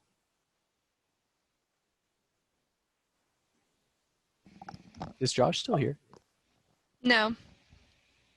No? Mm-mm. Did he like have to leave for the night? Yeah. Ooh, gotcha. That's rule of 3 then, guys. What do you mean? If he has to, there's 3. Oh, right. Duh. Never mind. I forgot about that. I just saw him here and I was like, oh, there's two people missing. One of them's Josh, but he's right there. Okay, never mind. Do you guys all gather with Kalora and Zephyr? Yeah. Probably already would have had a drink in hand if it's evening time. Yeah, I'll gather with them as well for a drink. I'll say you and guys toast. probably would have gathered in the navigation/storage area where the horses are, because that's where the only table in the place that can hold all of you except for Tate's quarters is. Everybody kind of comes together. Zephyr, you got your ale.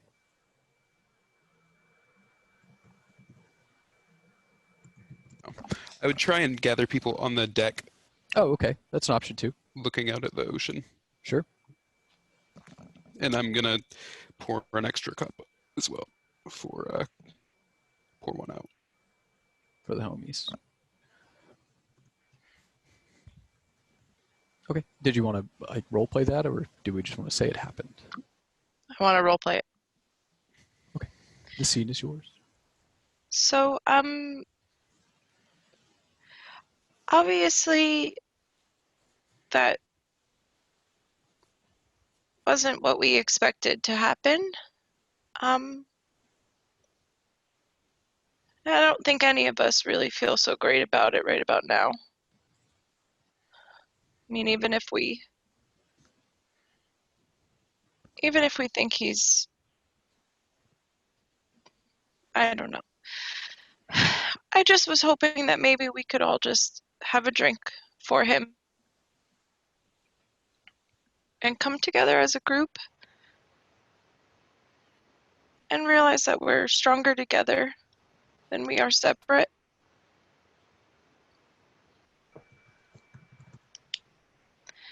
And maybe just be thankful for the time that we knew him.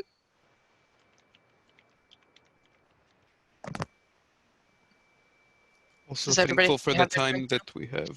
Yeah, I was gonna say I gave everybody a Okay. glass, and I'm holding the second one I'm holding for mine up. him, his extra one. I guess I have 2 glasses in because I came ready with drink. Yeah, I would Double have given you a fisted it. glass anyway. Yeah, I would have taken 2.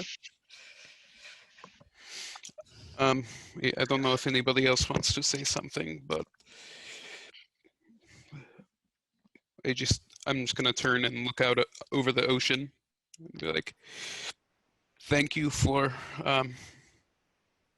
everything, Core. The rest of anything else we do is always going to be partly thanks to you. So thank you. You're not going to be forgotten.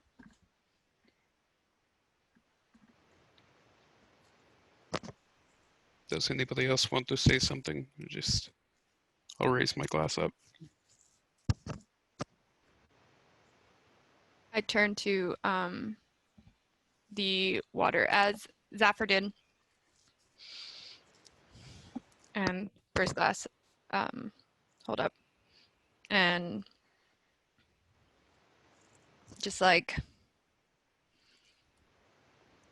I don't know why it took you leaving for me to realize that I cared about you. Fuck, I still remember those sandcastles we made in the cave, which I don't fucking know why we made sandcastles in a cave, to be fair.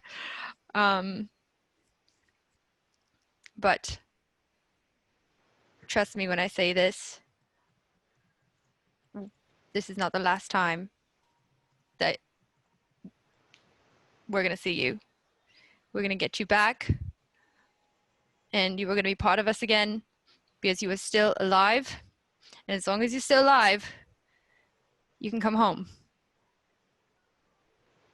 And then drink. No, you're not supposed to drink yet. I have another one. You're still not supposed to. That's not how toasts work. I've been drinking You wait all till evening. everybody is done. Okay? Don't drink the other one. I'm not. That one's saving. Everybody done? Or anybody else want to say something? I Logan do. will lift her. Oh, Oh, you can go, Logan. Logan will lift her glass and look to the sea. Thank you for all the knowledge you've given me, old friend. I'll have books waiting for when we meet again. she'll turn back around. Kalora will walk to the edge.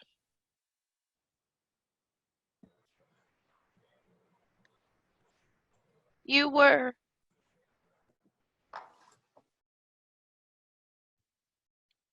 so quickly, my friend. I had never seen anyone like you. I never known anyone like you.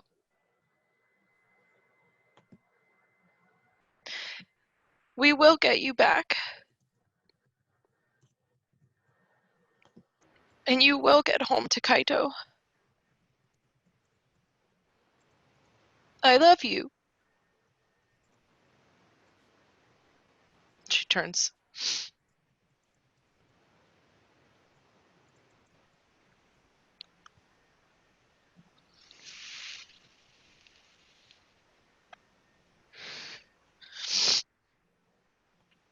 Cheers. To core. The core. Actually drinking. Or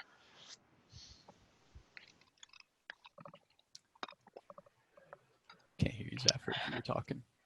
I'll do the second cup over the edge to core. And stick. Tiny thimbleful. For and Stick. stick.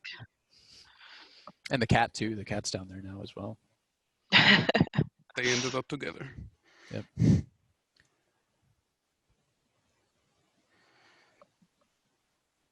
It's a... I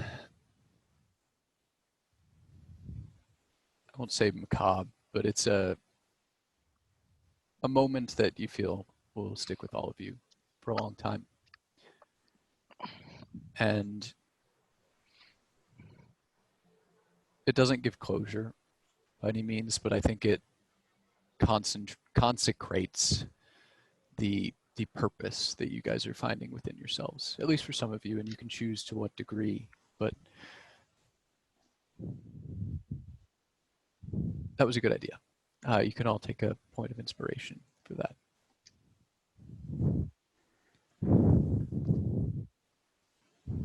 The next day is largely same to the one before. Time is spent together or apart, alone or together, or alone or separately. It doesn't matter. You each go about your various tasks, ruminations, and activities, as you will. I will say that during this fast travel, Iluhrad and Atior did manage to make another potion of acid resistance, which they will give to one of you. You guys can choose which one. On the morning of the third day, as you all awake, there are cries of, actually a little bit before you guys would have woken up, you're awoken by cries of, "Land! Land ahead!" from the crew. You see Tate stumble out of his room in his night clothes, passing your bunks and stepping into the navigation chamber. "Ah, so it is. Looks like we're almost done. You lot, come up here. Come look at this."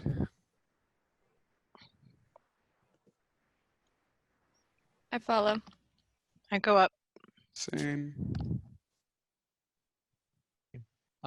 Coming up into the navigation room and looking into the two large crystals that act as the eyes of the ship, you can see just in the very far distance a shimmer on the horizon. You can see it almost looks like heat waves radiating up from a small bump. It's hardly recognizable as land, but I guess you probably trust the sailors and their ability to spot it.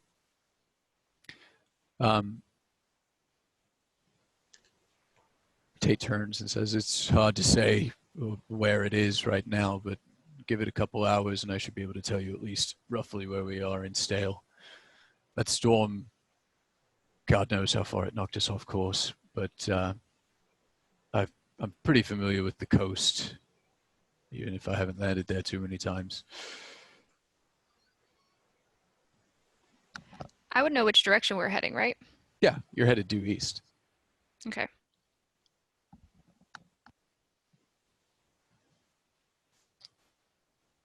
guys probably have some breakfast as the hours wane on into the day, and a couple hours before noon, Tay calls you back up and shows you on the viewpoints again a closer and more recognizable lump of land.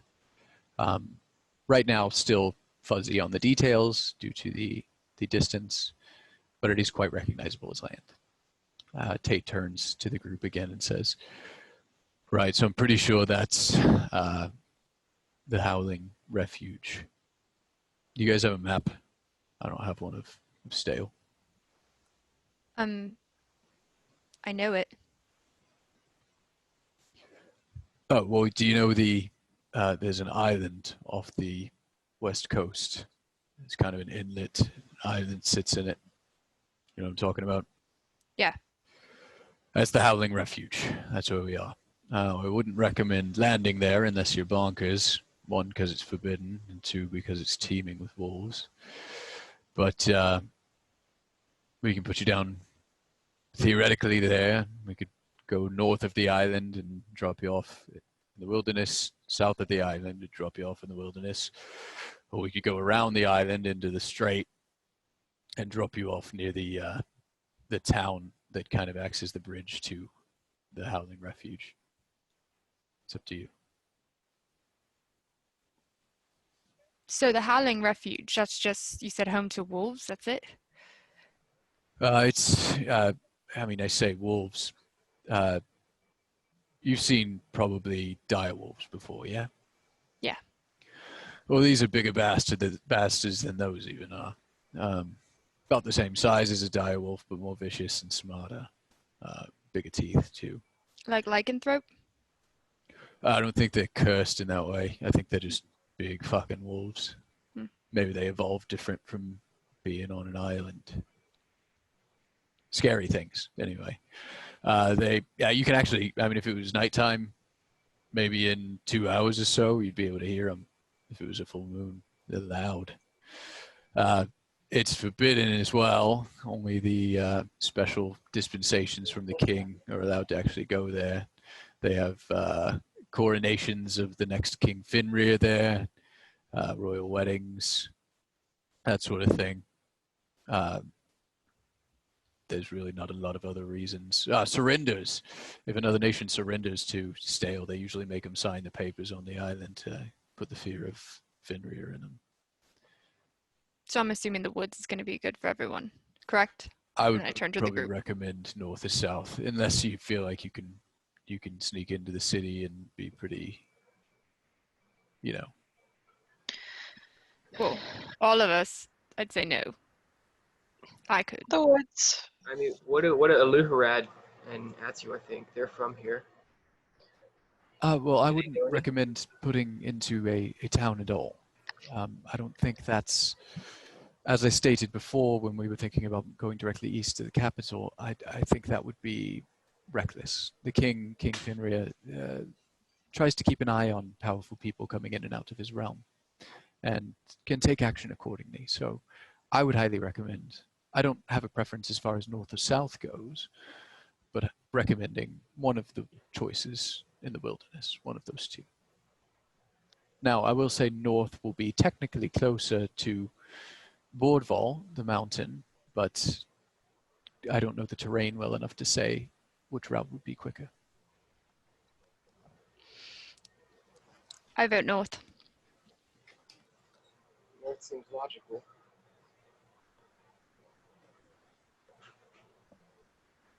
North? Sounds good to me. I like All right. north. North it is. We'll adjust the course accordingly. Feel a little slight lurch as the ship is put on a more northerly direction. All of you kind of being pushed to your right slightly by the turn. Well, we should be at shore, if I'm to guess, by maybe 2 hours before sundown. If you want to start preparing. And then we're off. We're just going to drop you and head to another port. I don't want to spend much more time in Stale than I have to. So at this That's point, fair. having gotten you safely to your port of call within a couple hours. I'd like the other half of my payment.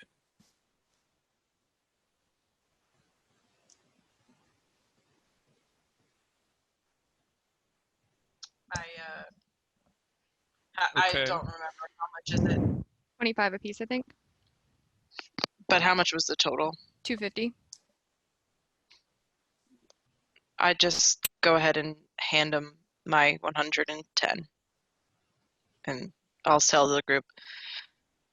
There's 110.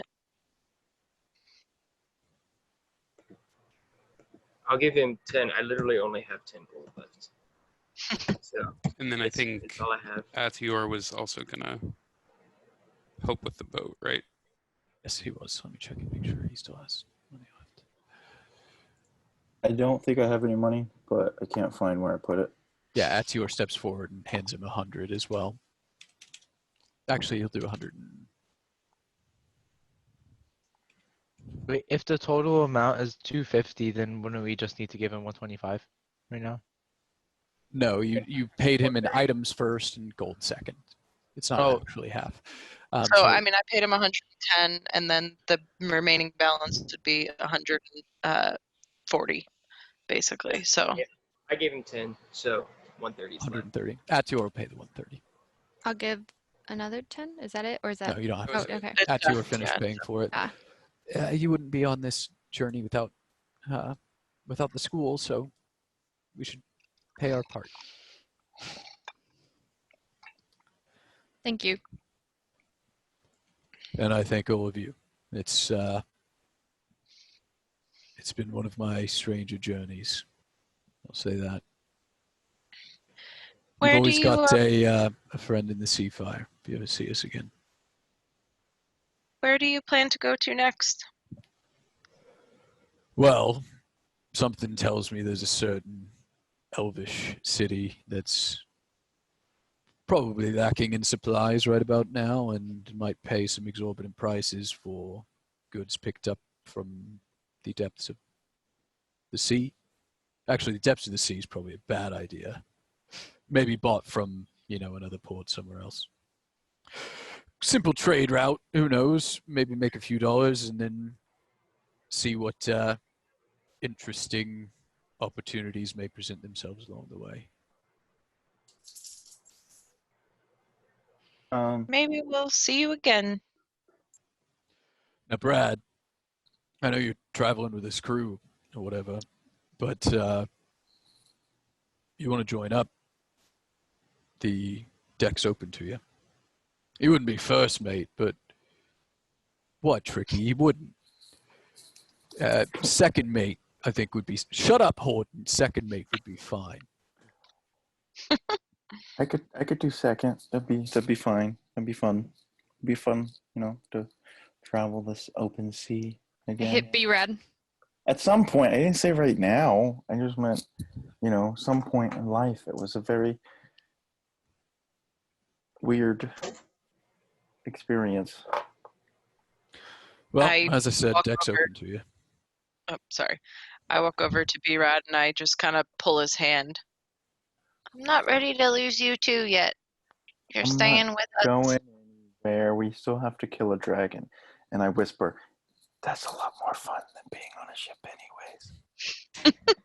Just have one of your magic friends, send me a one of those brain, what do you call them? Aneurysms? Massagers. A message. Yeah, a message, a brain message, if you change your mind. Can I talk to you for a minute? Sure. Alone? Anytime. Come to my chambers with me. But before we have that conversation, I know Jamie needs to go. To go cook. We're good. That's cool. So let's go ahead and come back here at Jamie. What's good for you? 750. 750. Is that good? Cool. Yep. Thanks, guys. I'm pausing the recording. Just remind me to unpause.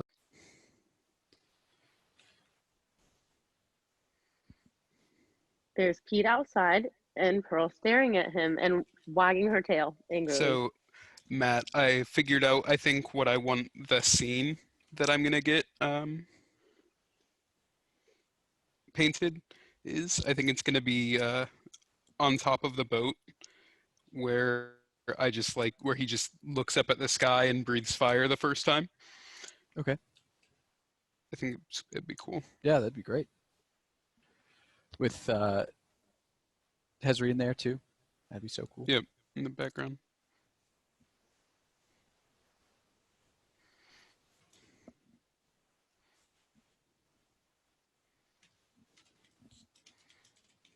All right, who's gonna get their character artwork next, though? Not me. I've got too many of them. I was just looking at somebody I found that I really liked. Nice. I just have to save up the money for it. Gotcha. I feel like a B-Rad, like just covered in blood, holding bloody swords that are like flickering lightning, and then he's just got like perfectly clean pink slippers on.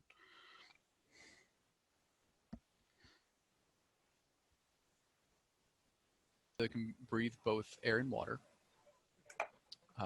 They cannot be halted in their movement via magical or physical means. And their reputation as ship destroyers is well deserved because they do double damage against structures. Cool. We ready, ladies and gentlemen? Yep. In that case, I believe. Wait, where did we stop somewhere? Where did we stop?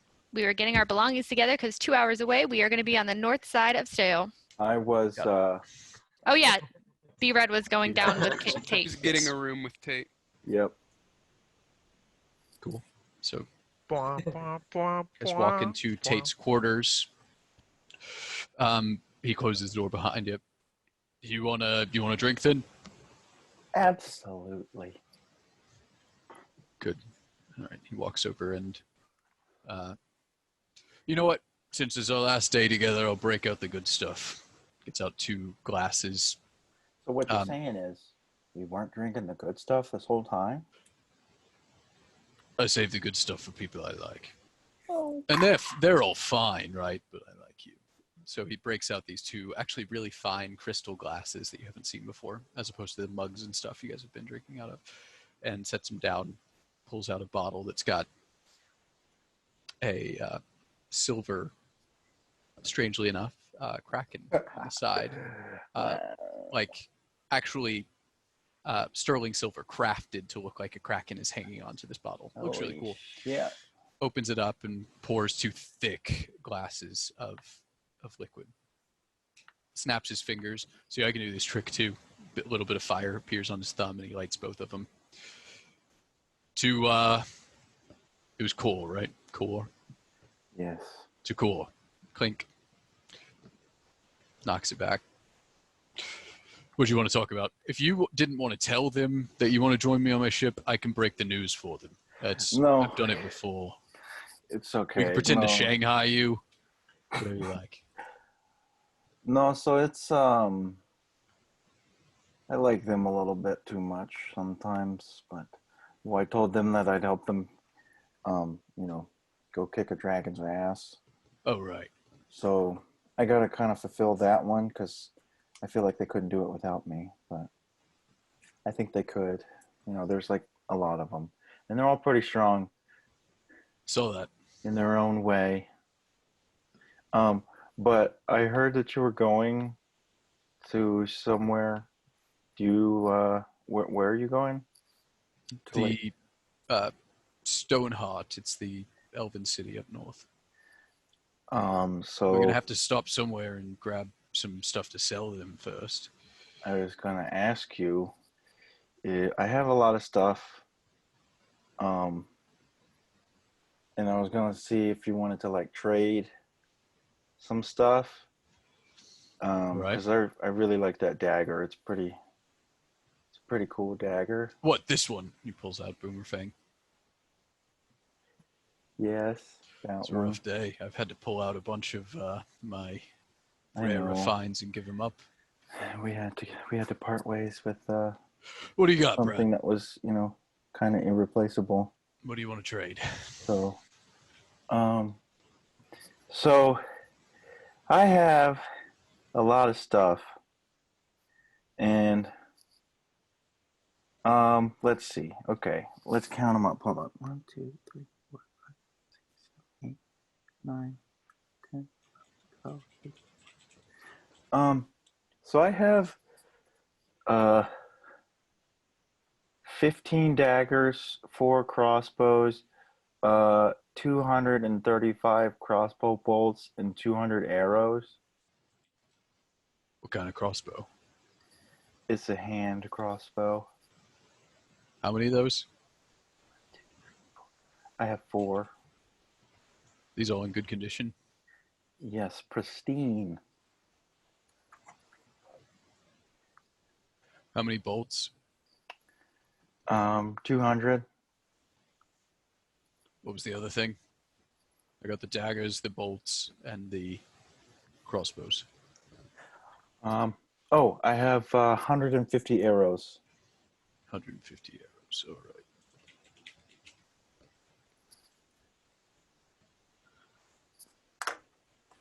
All right, anything else?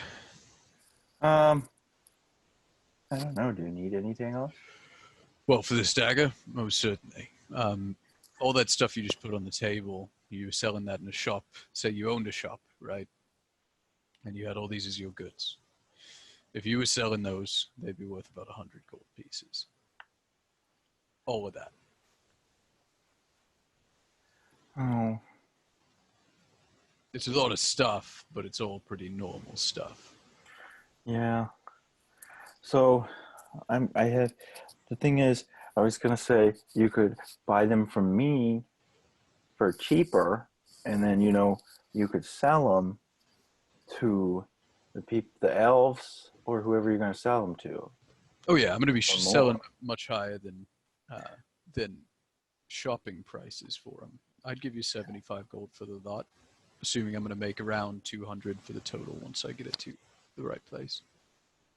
Okay. Well, so how much do you want for the dagger? The dagger, Brad, I'm sorry, I can't let it go for much less than 500. For you, I'd probably do 425, we'll say. Okay. Well, You sign on to be on my crew, I could drop that price right down. You don't have to do it now, but if you sign on to be my crew, say 6 months from now, or once you're done with this dragon thing, or in a year, I could drop the price down accordingly. how much would you say for a year? A year from now, if you join my crew,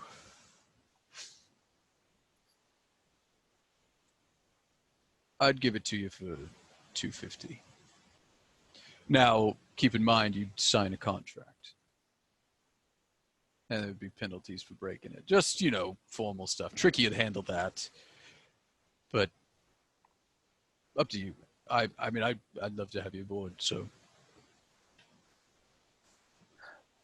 Do you know about our situation? I can't remember if we told you or not. I just know you're going to kill a dragon. That's right. Okay. Let me go talk to some people upstairs. The good people up there. Sure. Feel free. And I'll get back to you before we depart this ship. Okay. Right, so quick recap though. It's 250. If you sign on to be on my crew a year from today.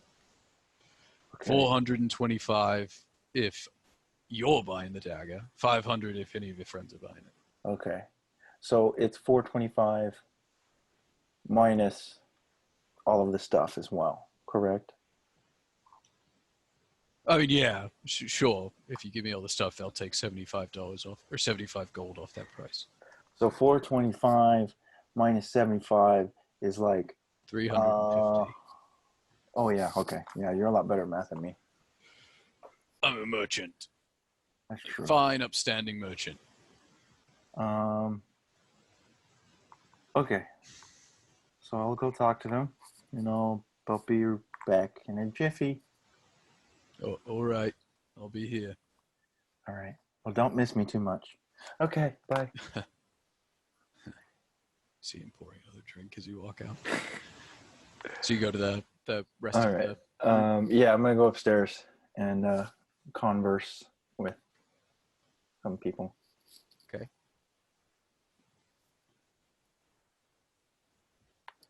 Find the rest of the assembled group easily enough as they're. So is everybody together, or is it packing like their things spread up. out? I assume everybody's below decks packing their shit up, right?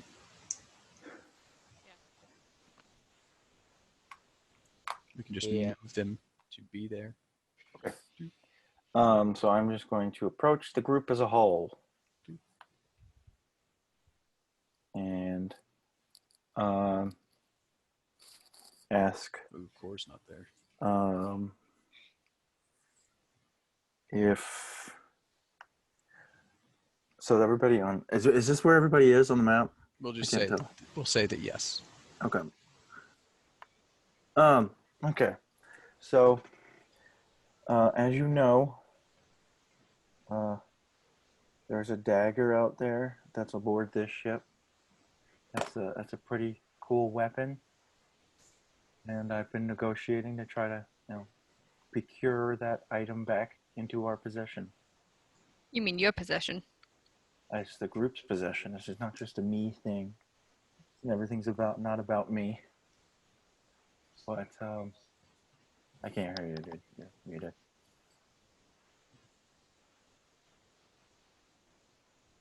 Were you speaking, Michael? Who's going to use it? Oh. I don't know, but I think it's a pretty cool weapon. But that's it. I was gonna ask you guys. So I was negotiating with him because I was gonna get rid of a whole lot of stuff, and then it would only be like 300 gold. Or if you had more stuff to get rid of. I've got a barrel of bolts, a crate of shields, and a barrel of salted fish. I don't know how much that is, but I'm guessing that's not 300 work.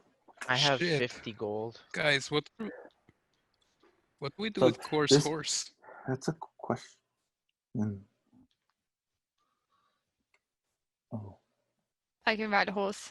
I've been sharing with you this whole time. Your scales against my skin isn't really comfortable. Yeah, your skin against my scales feels pretty dumb too.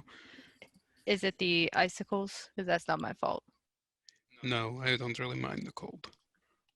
Ah. I was just trying to be mean back to you because you were mean to me. I don't really have anything else of value. I can barely hear you, Cora. I don't really have anything else of value. All right, B-Rat, I'll go with you. Make a trade. Well, what are you trading? Because I don't want you to, trade another dagger that's worth more than the dagger that we're trying to get. Because then it'd be like not a good trade, Never mind, B-Rat. I'm not going with you. What? I was just asking. That's a valid question. I'm just making sure. We discussed this before. You pop out of there and are like, "Hello." We discussed the items, that I took off a dead body of the person I killed. Yeah, cool. Hey, I'm just Brad. asking. I'm just asking a question. Brad, I have a question. What if we just play him some insane song that will just blow his mind? I don't know. He if we could do that, but he told me that if I sign a contract, if I sign a contract, that he could knock some gold off of it, and it would be like 100 and something if a year from now I said that I would join him in service. How much is it worth? Well, I gave it up easily, and I use daggers for a living, so I guess it's whoever uses it, their own choice. What's it worth to take? You don't throw it, though.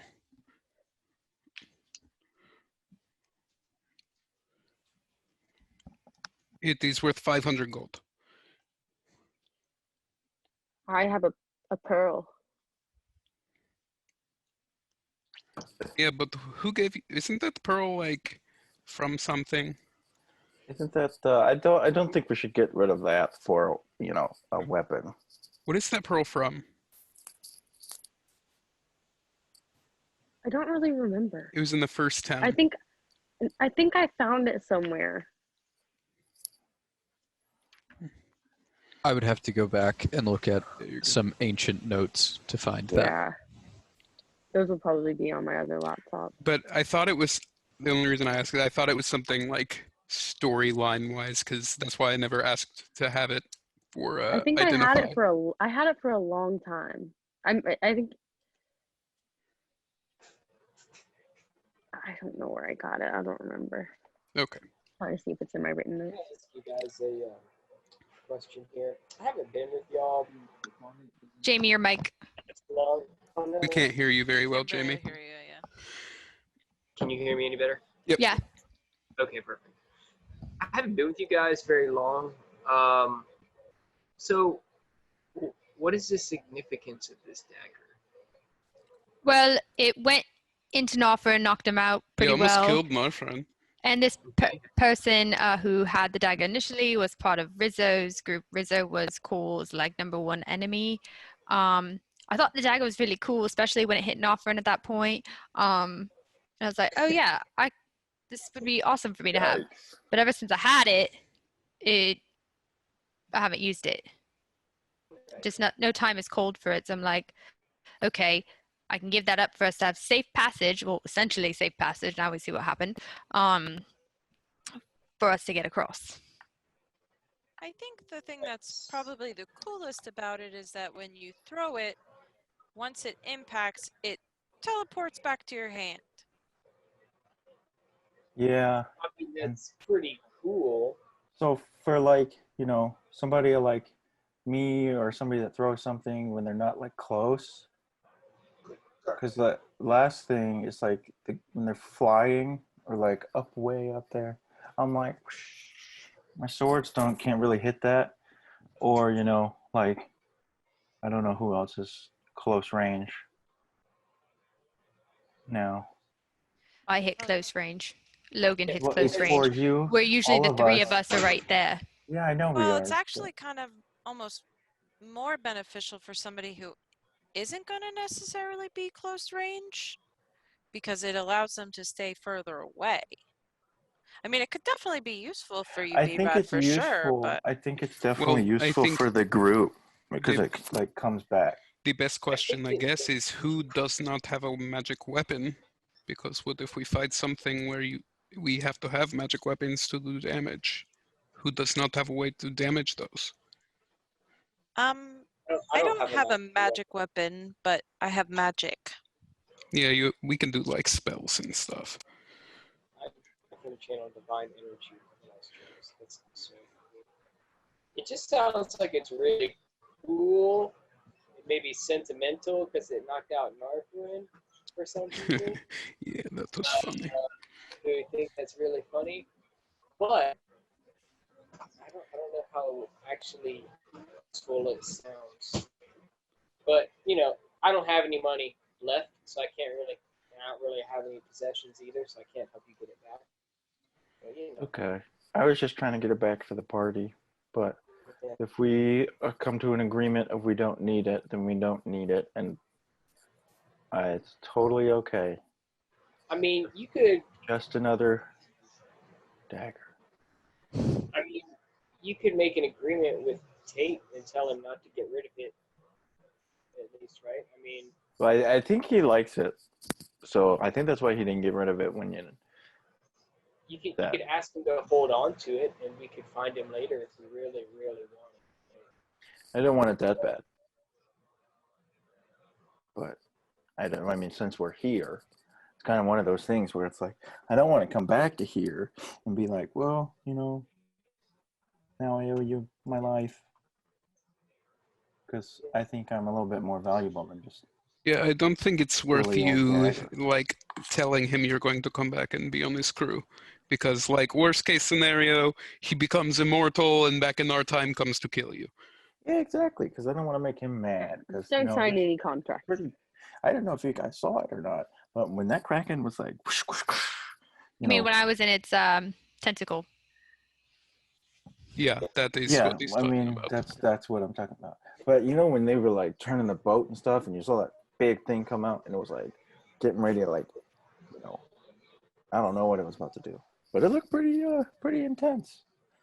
Yeah, and I'm kind of against signing more contracts because I made a mistake recently where I signed a contract, and that took a long time for us to resolve. So Yeah, it took a little too long for that contract to not be yeah, a contract or to be yeah, fulfilled. Or whatever it's called, yeah. So who knows what you'd actually be signing?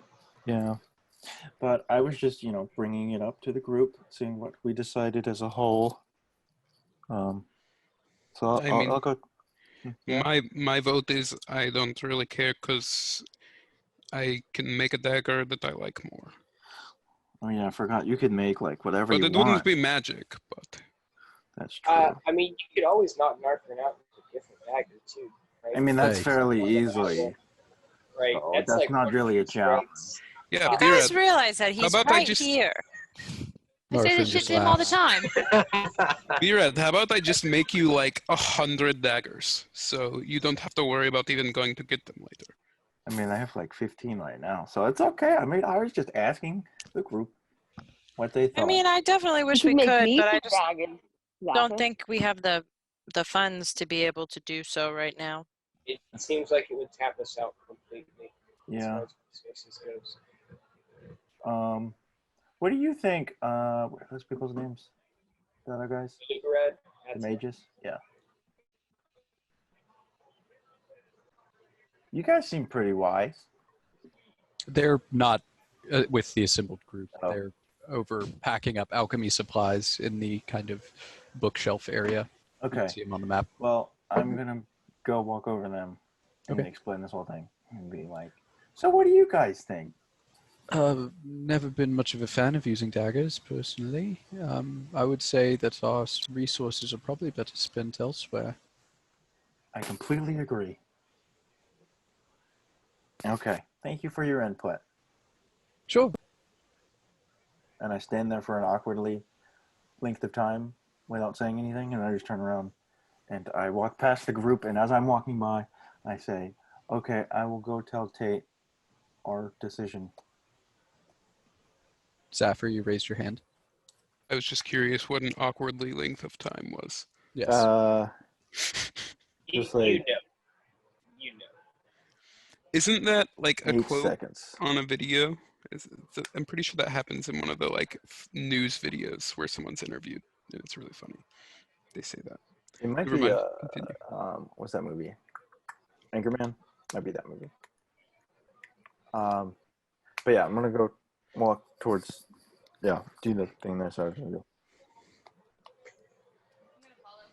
Okay. Oh, I'm You gonna follow. Open the door again for Tate. I close it. Okay, I stay outside the door. Welcome back. Another drink? Why not? Okay. Make a constitution save for the first one, which is now hitting you. Okay. Save, right? Yeah. That's a 14. 14. Oh, That boy. is a Kraken's blood, my friend. You are drunk. Cool. All right. Let's see if Tate's drunk.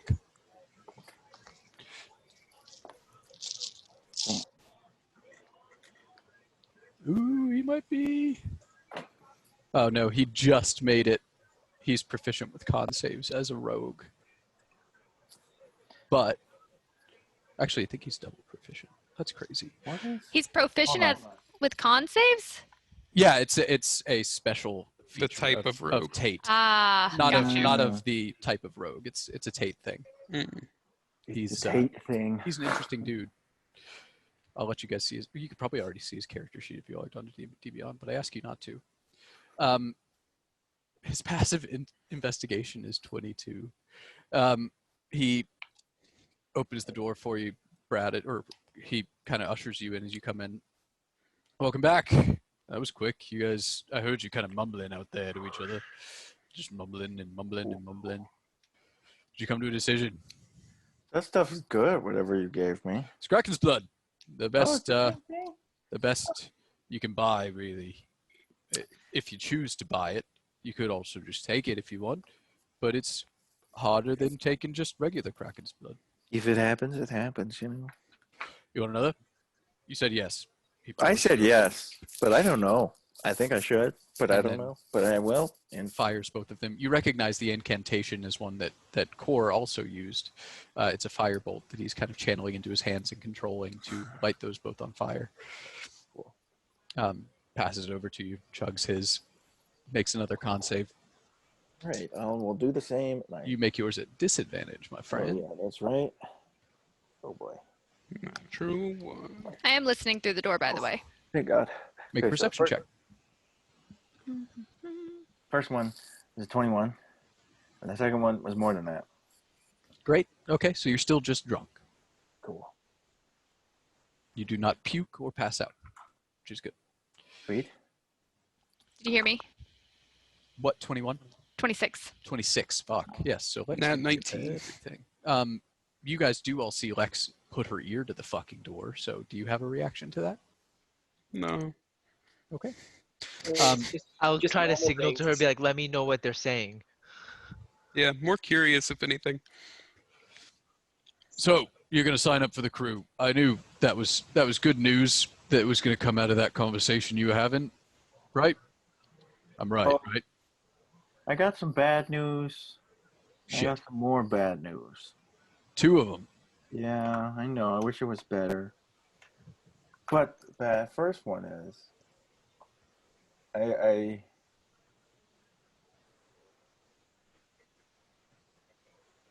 wait. What were you saying? I can't remember. What were we talking about? You were going to tell me about if you were going to get the dagger, or you were going to tell me Oh, when yeah, you were going to okay. sign up for the crew, That's like if it was going to be in 3 months or 6 months or now or in a year. So the answer to both of those questions is an unfortunate no. Shit.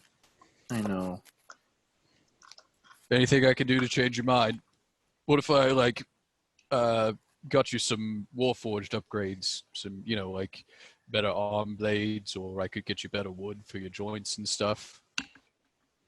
Well, I think my wood's pretty fine. Thank you very much. I didn't mean to say it wasn't. I'm sure you've got very strong wood. The hardest. But I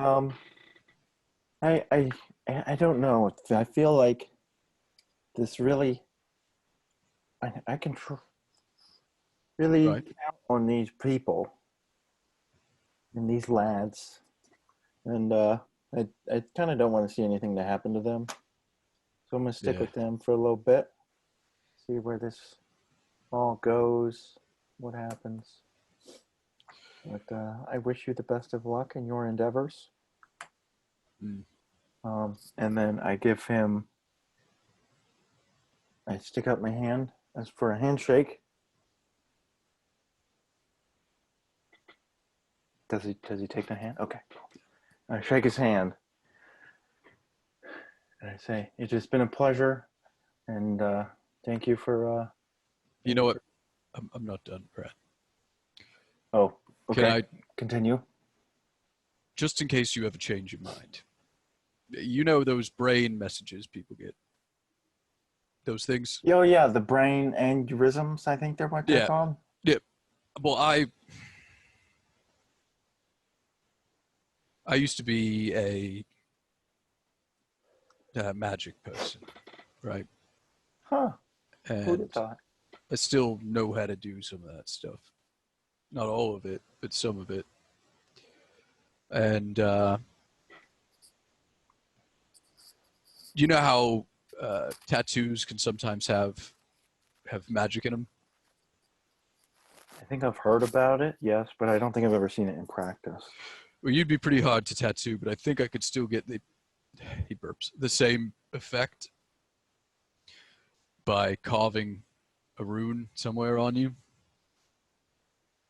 But I could Okay. give you the ability to send me one of those brain messages no matter where you are. If you change your mind and decide you wanna join. That'd be pretty cool. I've never been able to talk in people's heads. It'll take about an hour. We've got about hour and a half, 2 hours until we're back at the until we're at your destination. But I've got my tools. Okay, well, let's get this party started. All right. He turns one of the big captain's chairs around. You just sit here. Where do you want it? My forehead's pretty empty. Your forehead. Are you sure? I don't know. Where do people normally get tattoos? He kind of rolls up his sleeves, and you see his sleeves are only 3/4, and he rolls them up, and you can see both of his arms are both covered in tattoos, magic runes among them. Not that Brad would recognize that, so I don't know why I mentioned it. He also pulls up his pants legs, and you can see that both of his legs are similarly covered. It seems like the only parts of his body that he leaves uncovered are not tattooed. His face, his neck, and his wrists and hands. Okay, well. But foreheads. That's an option if you want to do that. Most people just for their first one pick somewhere else. I guess for the first one, I guess I'll follow everyone else, and what if I get it right here? Oh, above you. Do you have a heart? I don't think I do, but I don't know. It'll be symbolic anyway. Do you want me to do any designs around it, or just the glyph? Just whatever you want, just right here. Right. So yeah, if you want to come up with something creative, I'm giving you the creative freedom and liberty, justice for all. Right here. I'll just get my stuff. One sec. He walks over to one of the chests in the room and opens it up and begins ruffling through it. He pulls out what looks to be a tattooing needle, looks at you, puts that back down, and pulls out a chisel. Yeah. And then another chisel and another chisel and a hammer. And then some. Hey, what color do you like? What's your favorite color? Red. Okay, that makes sense. Pulls out a vial of red ink and walks it over to you. And begins chiseling on your chest, which is going to take an hour. So Lex, you heard all of that. Everything that's going on. So you can react as you like while Brad is getting his first tattoo. I'm going to sneak back to where everyone else is. So lightly tiptoe. Yeah. And with the ships creaking in the water, that is not a difficult prospect at all. He's getting a tattoo. Magic one, but a tattoo.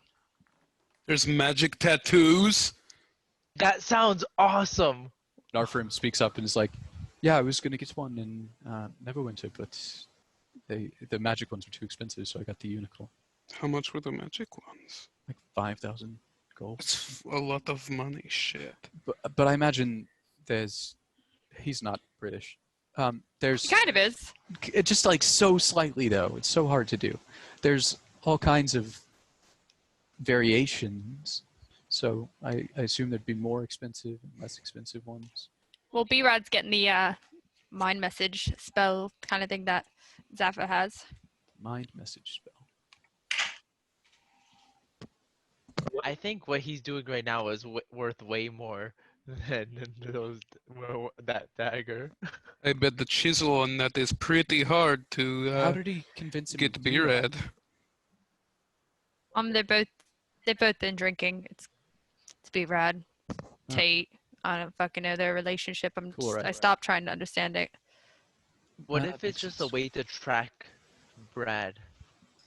Kalora, you said something. You were muted. Just nothing.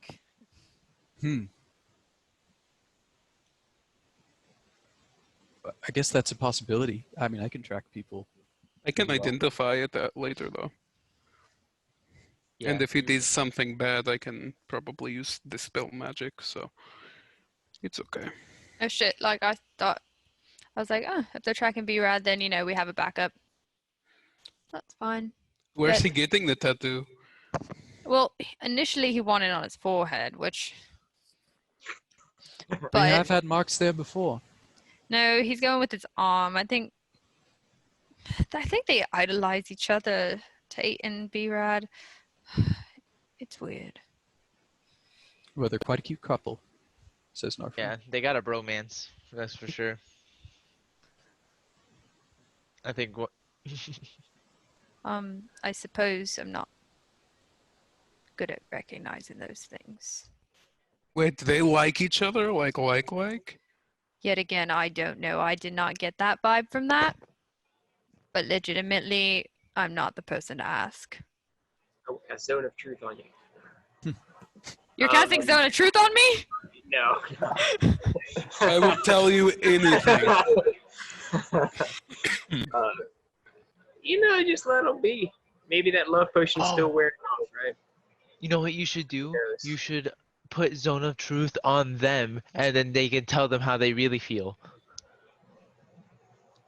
I'm pretty sure Brad told him exactly how he really feels. I'm pretty sure they drank a potion of I'm truth. pretty sure Brad doesn't feel.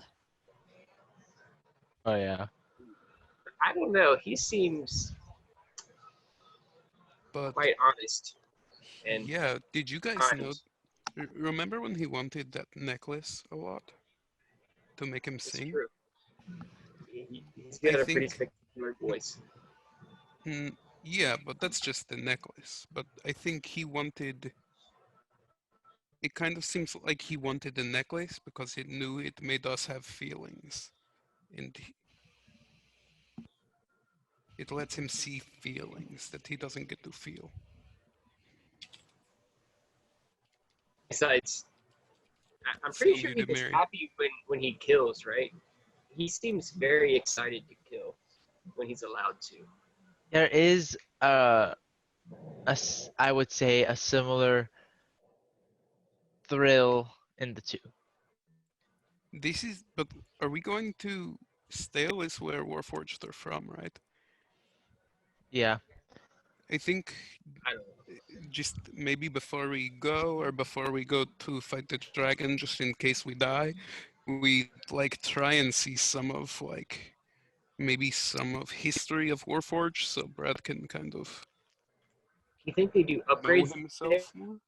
Or hire all the Warforged to help us defeat the dragon. Well, I've actually been thinking about attachments I could make for his arms, but I haven't really talked to him about that yet. I mean, you could learn from one of the I don't know, what do they call somebody that works on a Warforged, like a technician? Probably just a different Warforged. Huh. I don't know though. I've never Right. been. I don't know if I've ever been either. Cannot recall. Well, you've never been. Harry, your mic is very Yeah, it's super quiet. silent. I don't know why it's like right next to my face. You're not yelling loud enough. Ah! Better.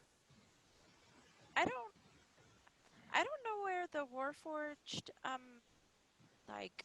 factory, I guess, is, but if it's in the city, we may not want to go there right away. Yeah, I mean, I don't really know how they're born, so. Yeah. But what if we get there and there's just everybody is a Warforged, and they're making fun of him because he doesn't have all the latest upgrades? Hey, we can at least make sure we can identify him by the tattoo that he's getting. That's true. I'm gonna I'm gonna try and find some really cool upgrades. So if you see him notice one, if we see any that he notices one he really likes, let me know. I'll see if I can try to make one. Is anybody really good with a tinkering kit? Me and Logan, we got some tinker tools, baby. We just got them. That's What do you really need? good, because if Zafir can make the attachment, you guys might be able to figure out the best way to attach it to him. Yeah. Like maybe it doesn't just have to be an arm. Like maybe it could be like something that like you create like a compartment that opens up in his stomach and it like Ooh, like a can cuckoo come out of clock. there. Whoa, what if we like combined the bag of Something holding with slightly B-Rad? useful. I go back to the door to listen Ooh. because it sounds like it's more exciting than what's going on in here. Like we could make a hatch on his stomach or Alright, something where like let's not he just opens turn him it into up a and mule. it's the bag of holding. No, I Well, think he I would mean, like it because he Yes. could have Oh my, anything in there. it would be wait, like a Now void I think stomach. now I think you need Boomerfang, right? Because what if he had like a trap door where he could like shoot Boomerfang out of his chest? that would be super cool. You know, But he could load, maybe we can make a mechanism to load like a bunch of daggers that come out of that bag of holding. So when he opens it, it just releases a bunch of daggers everywhere and it, like annihilates everything. That is well, like really destructive sounding. I don't well, like here's that. what I was I gonna say think I then. think he would like that though. What about Rocket? Mary, I Boots? don't think anybody can hear you when you're trying to butt in because Okay. it's so low. I just Go want ahead, butt in. Go ahead, butt in. I want to hear it. hold on. Here, I have a non D&D thing real quick, just that might make things easier for butting in and whatnot, because I know it's hard to not talk over people. There's a, if you mute yourself, it switches to a push to talk system. So you just press the space bar while Zoom is the active window, and it'll unmute you for you to speak, and then when you let go, it mutes you again. Might be useful. Now, I can hear you. louder. That's good to me. Well, so what I was gonna say though is like we don't know what the inside of B-Rad looks like. So if at some point he gets like pretty badly damaged, maybe we should like take a look at what's on the inside because it wouldn't be too hard to just like create a compartment and then just like basically stitch the open end of the bag of holding like right into the inside so he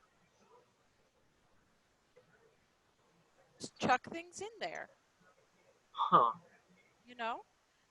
And like the only thing with maybe having daggers shoot out of it is there would have to be some type of mechanism within the bag of holding, and it might be easy to create the mechanism, but maybe to get it actually hooked up inside of the bag of holding, that could be kind of difficult because you can't really see what's going on in the bag of holding. It's just kind of like a void. Yeah, You know what I mean? that's probably above my head. But I mean, definitely like creating some type of attachments for him, and I think the bag of holding thing might actually work depending on what his insides look like. Yeah, I the don't know only if thing there's with like that is I don't know if wires. like, what if he has to leave? It wouldn't really be easy to get the bag of holding back out of him. Why would he have to leave? I don't want anybody else to leave. Because he might want to become a pirate. He's not allowed to. Why not? Nobody's allowed to leave yet. I mean, I don't think he's going to leave yet, but he's like a rock. He lives for like forever unless he stops. Nobody can leave until we at least get out of the tower. Yeah, nobody dies in the wrong time Yeah. or You in the have right time. diamonds, right, Zephyr? I have one diamond. Okay. Nobody leaves.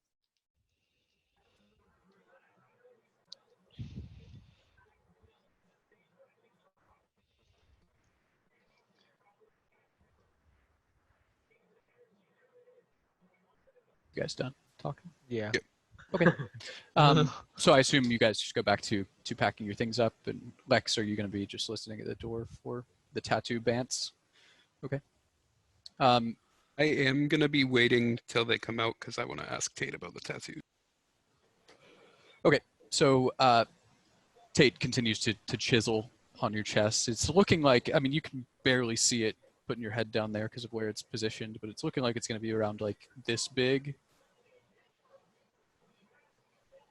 Yeah.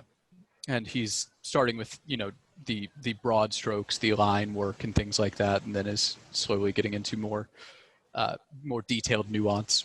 It's right now he's not adding any of the red, so it just looks like he's chipping bits of stone away. It hurts a little bit. I mean, as much as you can hurt, it feels like getting stabbed a few times, especially with it having to be a chisel rather than a small needle. But you being drunk and being a warforged, it's not really that big of a deal. He's generally just making chatter. He tells you a story of a time he was running from another ship that he doesn't really get into why they were chasing him, just that they were chasing him and they were bad people. And he tells the story about how they got really close. The other ship was faster than the trireme, and he was piloting, and he just yanked both sides and turned it like 90 degrees, almost like drifting, but a lot slower because it's a ship, and then immediately hit the lever for the alchemist fire and just burnt the whole ship down that was chasing him. And he tells it like it's like this amazing war story. And I mean, it kind of is. That's a pretty cool story. He then just kind of makes banter, unless there's anything you want to say specifically. He's drinking while he's doing the tattoo as well. Cool. So about an hour goes by. The rest of you are largely packed up. I assume those of you that have horses spend a little bit of time with them, getting them, prepped, fed, maybe brushed down after the time spent in the ship. They are getting a little bit restless, so they welcome the attention as you give it to them. After the hour finishes, he finishes the last bang on the chisel, using a much smaller one now. With the broader strokes, he was using a very thick chisel and has moved down and down and down to get the small details. He then takes the ink and actually just pours some of it into the palm of his hand and then slaps it on your chest and rubs it. Then adds more if he needs to, and then eventually takes a rag and wipes it off. It should set into the porous stone now that it's in there, right? But I'd give it maybe an hour or two to dry, just to be sure. But basically, what this will allow you to do is it lets you, one time per day, contact me. It'll talk to me in my head, and I can respond in your head.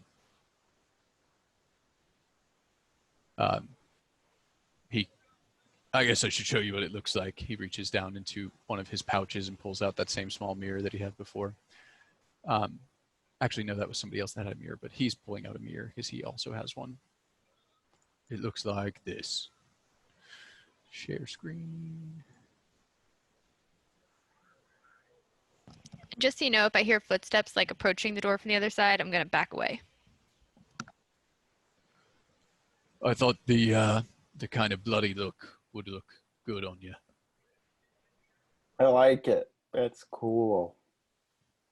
Good. I'm glad. It's the dripping blood and stuff is just decoration, but the magic's in all the other stuff.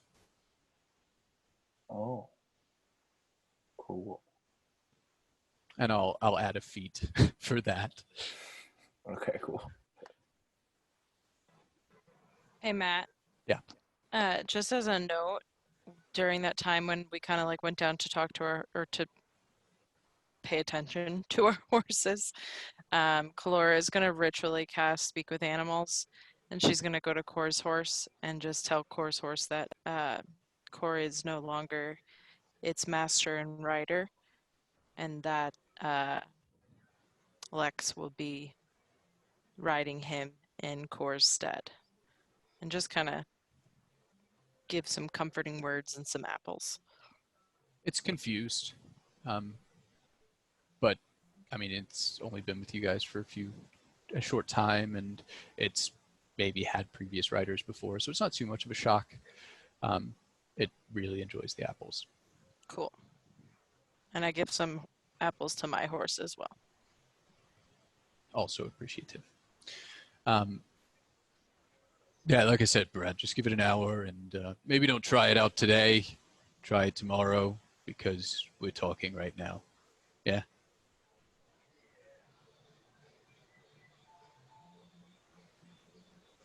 Okay. Yeah, just let me know when you want to join the crew. I'll be here. We'll come find you. Okay. Well, thank you for getting us across the sea. It's been a interesting journey. Yeah, you could say that again. Uh, I'm sorry. I'm sorry about your friend. He really saved our bacon there. he did, and somebody once told me that the needs of the many outweigh the needs of the few. And He kind of like nods, furrowed brow. that was a very noble thing that he did.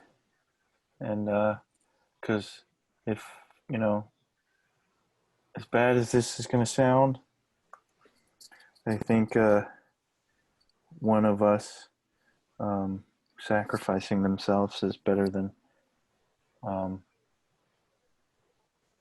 about 7 of us dying. Well, 7 plus my crew, right? So, yeah, I just don't think I could have done something like that. Definitely one of the strongest members of the group in the aspect of himself. It's a very brave and strong thing to do. Yeah. Save your whole party. Agreed. Listening to this, Lex is genuinely like taken aback that B-Rad is kind of perceptive when it comes to like people and being able to recognize like what's good and emotions and stuff like that. The very nature of self-sacrifice. Yeah, like that he's able to recognize that. She's kind of like impressed in a sense.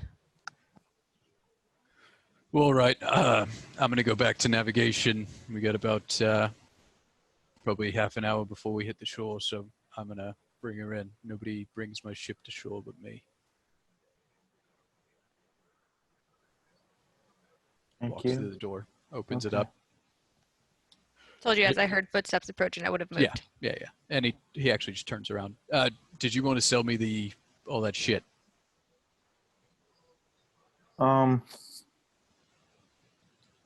I don't know. I think we could use it for something, but do you need anything that you...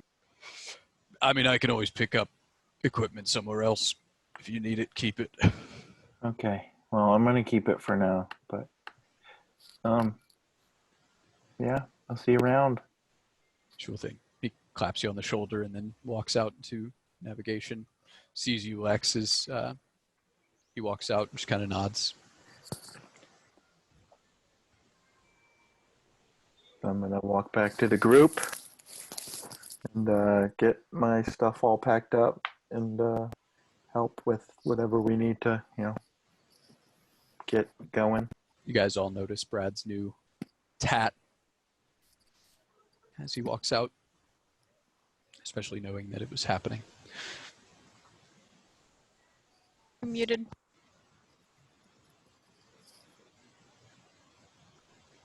Can I go see if I can talk to Tate? Yeah. You just saw him walk into the navigation area. He's now sat behind the... Hey, Tate, I have a question for you. Turns around. Yeah, what do you need? You gave B-Rad a magic tattoo? Oh, yeah. He showed you that, huh?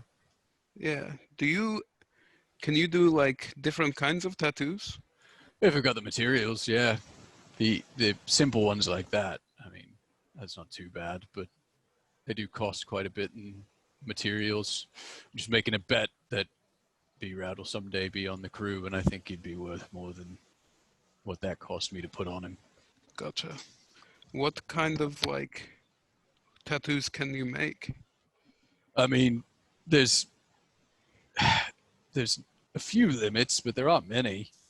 I can make you a little bit more likable in conversations and things like that. Make you a little bit stronger. Make you quicker, more light on your feet, sneakier. I can do some of them, like the one I got B-Rad, where you can cast specific spells. Not too many of those, but a few of them, and nothing too powerful. What are the ones that make you like smarter or stronger? It's not really about what you put on it so much with those ones as the materials that go into them. They all rely on different dyes made from gems and different magic things. Is there anything that is using ruby dust? Ruby dust. Let's see. I think that's. I don't remember which one that is. Let me check.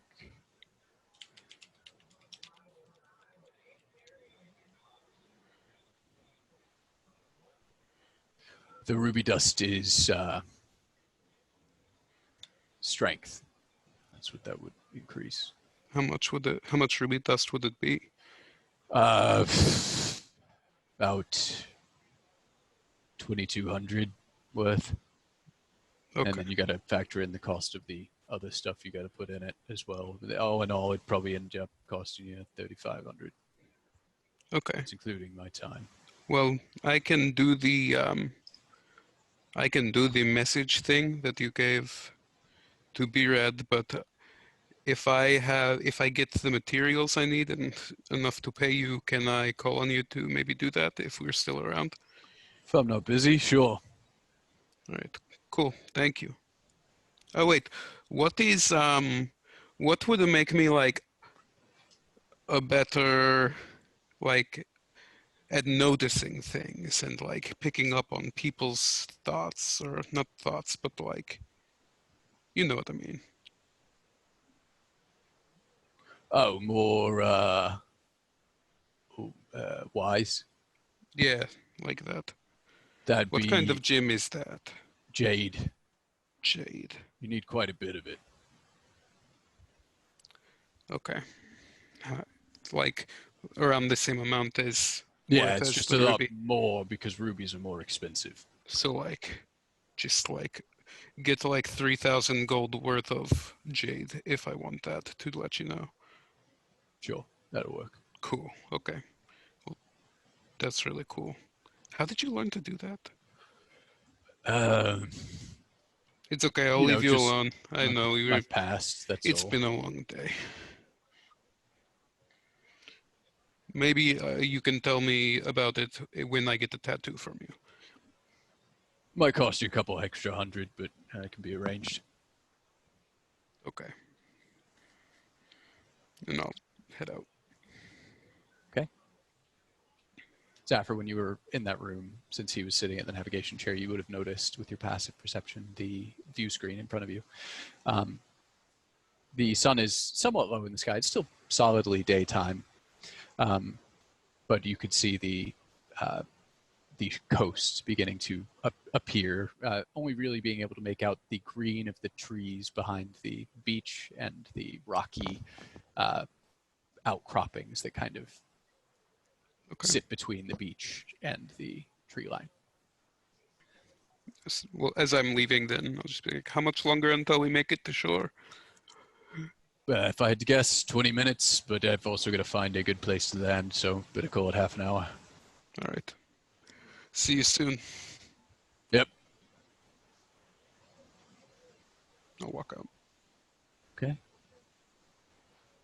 Anything else anybody wants to do on your last few minutes inside of the Seafire? Just checking all my stuff, making sure, especially that the teleportation stone is there still. Okay. Yeah, still in there. I was just gonna say I jot down a song about the sea fire. Cool. I make sure I have Core's bag, and I keep that with me for now. And then I want to head up to the deck of the ship and kind of purvey what we're about to be pulling up to. Okay. Sorry, I'm just Forgot to codify the tattoos. Got them all written down, but they were in a different note, so I'm just adding them under Tate since it might come up again.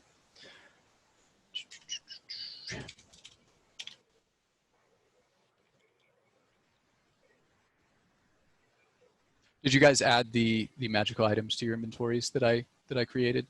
If not, go ahead and do that.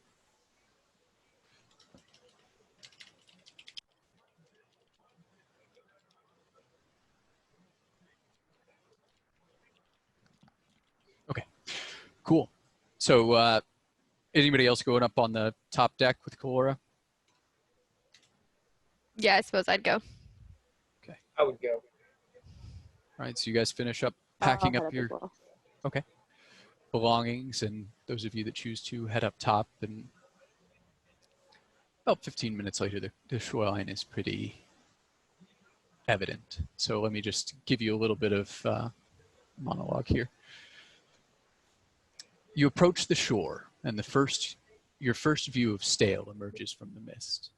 A narrow, rocky beach stretches away in either direction, with larger boulders and jagged shale outcroppings near the tree line.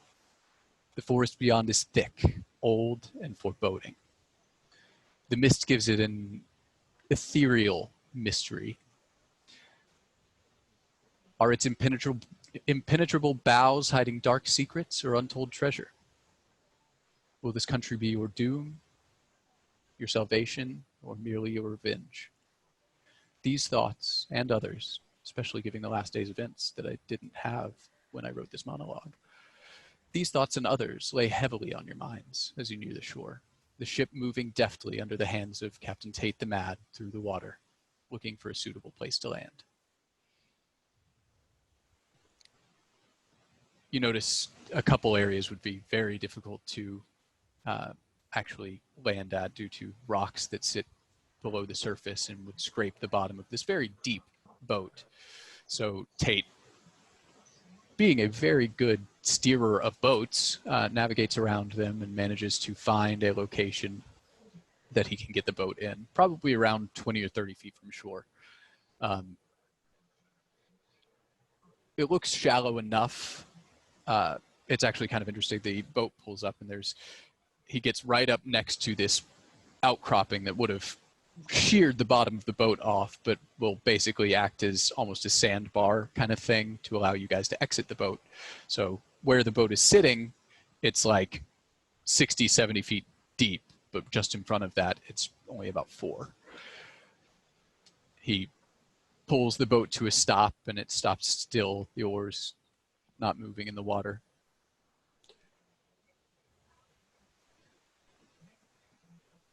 You have arrived in Stale. Congratulations. One of the crew members calls up from from below decks. You might want to come back down. We're about to, tip the boat so you can get your horses off. Okay. Guys, head back down into the bowels of the ship, unless you would like to do something else. And, I was just gonna say this place is already getting stale. It's also a pine forest. I should have been more clear. This is very, very pine-filled. There are some that look like your more traditional Christmas tree shape and some that look like just tall gargantuan pines. All of these trees are very evidently quite old, thick and scarred with various, knots and damage that they've incurred over the years. As you guys go back below decks, you hear that same rushing of water sound that foretold the near capsizing of the ship when you guys were in port side, and the boat begins to raise up out of the water in the front and sink lower into the water in the back. Once it's fully prepared, it's probably at about a 35-degree angle, so things kind of start sliding. Those things that aren't nailed down or too heavy to move, you guys kind of have to adapt your stance to not fall backwards, and it looks kind of funny. You're just kind of standing up straight, but the deck is like this beneath you. At the same time as the the deck goes back, the front landing ramp of the ship goes down, which is what the horses are currently standing on. So for the horses, it's just like the boat is falling away and they're kind of standing still. Once it's fully opened, Tate stands up from the controls and calls out to you. Stop!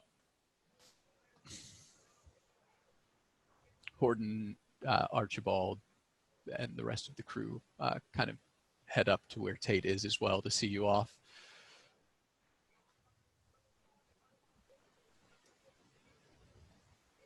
Well, thanks, Tate.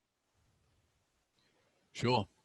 You guys stay safe out there. Keep an eye out for, looks at Shadow, for wolves. Yeah, Shadow and Wolves. Wait, so are we landing on that island? The harrowing. No. You Okay, went north that's what I. around Okay, cool. the I just island. wanted to make sure. I was like, wait. Shadow. Yeah, I go walk down to my horse and Uh, lead it into the ocean. Okay. On my It's way about 4 out. feet deep, so it's like right at the horse's breast. Yeah, Tito. On your You're muted. Tito, go ahead. I was just gonna say, on my way out, I'm gonna tell all the crew and Tate specifically, just remember the name Tito Tilly, the singer of fire. Kalora, one more thing. When you leave, the youngest crew member, Wyatt, stops you for a second. He doesn't like bend down to get on your level or kneel or anything like that. He just talks to you. It was good to meet you. I feel like we didn't get to talk as much as I would like, but stay safe out there.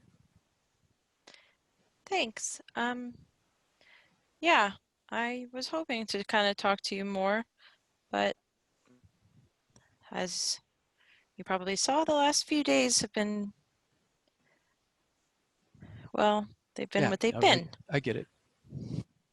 So, well, you know where to find me. Yeah.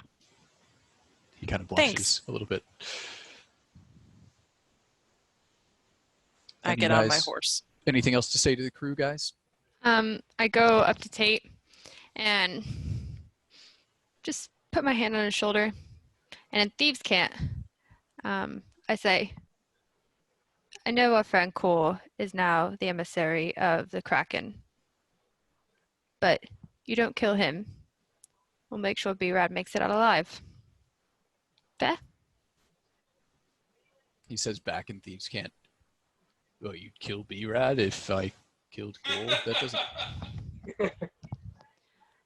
It's not a very good plan.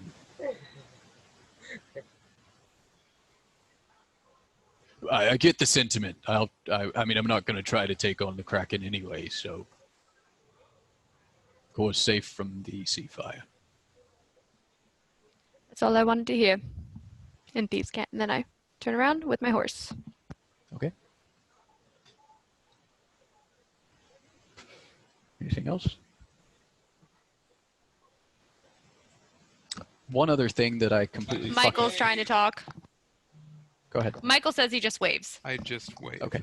One other thing that I completely forgot to fucking mention because I got too into my little monologue and skipped a line. As you guys got nearer to the shore, probably shortly after you passed the Howling Refuge, the island, a mist rolls out onto the sea. Very thin at first, but getting thicker as you get closer to the landing point.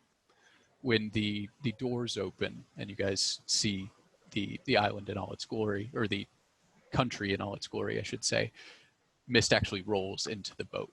It's very thick near the shore, and the entire forest, in fact, is misty, and about like 1.5 feet is just fog.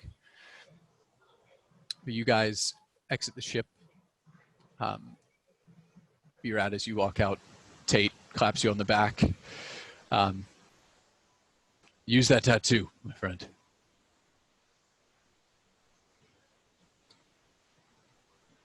guys walk out Yes.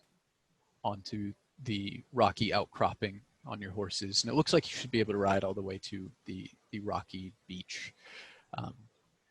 Getting a little bit less deep the further in you go. As you step on your respective horses and trot into the world, Atior and Aluharad would have summoned their horses as well. It's wilderness. You can't see any signs of human civilization or really any animals at this point. Getting onto the beach, the rocks are smooth and worn, most of them very small, creating the beach-like feel, but there are some larger ones as well. They have a black tone to them with small streaks of white going through. As you get closer to the shore, you find a path that leads, or closer to the tree line, you find a path that leads you through the rocks, but there's basically like a 4-foot cliff of shale sticking out from the ground, almost like it's the place where a tectonic plate hits another, and this one was pushed up. They just look like, almost like if you've ever seen a fort that has wooden stakes coming out from it to impale charging cavalry on it. It's like that, but with a solid wall, not spikes of slate. You find a small path that weaves up and into the tree line and step in. Well, before we get into the tree line, is there you said there's like a beach, like sandy? Not really sandy, just small pebbles. Oh, never mind then. As you get into the tree line, you hear that rushing water coming from the sea fire and feel or hear it, see it right itself in the water. The hatch closes and you watch as the oars, sleek and metal, cut into the water and begin pushing it away from shore. As it pulls away, it becomes very real that you are alone in hostile territory. Not for the first time, but maybe with the least information. You know the rough direction of the mountain that you have to head to, but there are no tracks or trails here that would lead you to believe that one way is any faster than another. The mountain of Boardval awaits. A few days' ride in ideal circumstances to the northeast. Lonely and tall, and hosting the reason for your journey. You step into the forest, the mist swirls around your feet, kicking up bits of trails of white mist up your legs as you walk through, up the horse's legs, I should say. The sounds in the forest are nothing, aside from the clops of your hooves hitting the densely packed foliage underneath, which is largely pine needles, most dry and brown, but some still green, as if they just fell from the trees.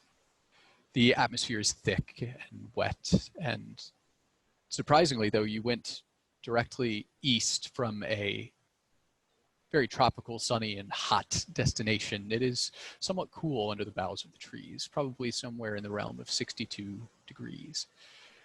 The mist wets your horse's legs, and those of you that have long legs and are sitting in a saddle, your boots collect drops of moisture as you get through. About what time of day is it? About 6. At night? Yes. Sun Okay. hasn't gone down or anything. It's still up, but it's afternoon, definitely. Can I ascertain, based on my history of my own forest, kind of having some cursed elements, if this mist is natural or if it's something else? Go ahead and make a nature check at advantage for your tying it into your backstory.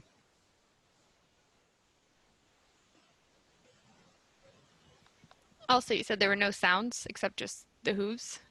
Not at the moment. Okay, well, I kind of find that a little, Lex will find that a little bit odd, and she'll definitely keep all senses peeled. Sure. How far are we from the tree line? At this point, when Kalora's making her check and Lex is noticing the sounds, probably only 30, 40 feet. It was at 18 on my nature check. 18. I mean, there are a lot of reasons why there would be mist sitting on the ground of a forest. Usually it's not this thick or this heavy, but it's not unheard of to have a misty forest if there's the right amount of humidity in the air and the right amount of sun.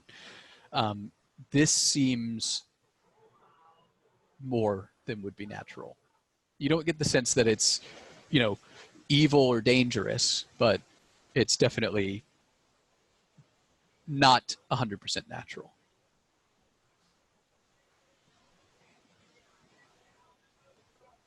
Guys, this mist is a little thicker than it should be based on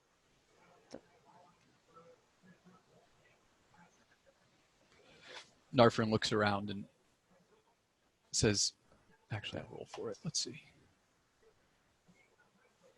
Actually, Kalora, you roll for it. Roll a survival check for Narfrin. day. I think, but it's I couldn't hear you, Kalora. You broke up a lot during that. when did you hear me the last? I just didn't hear your last sentence.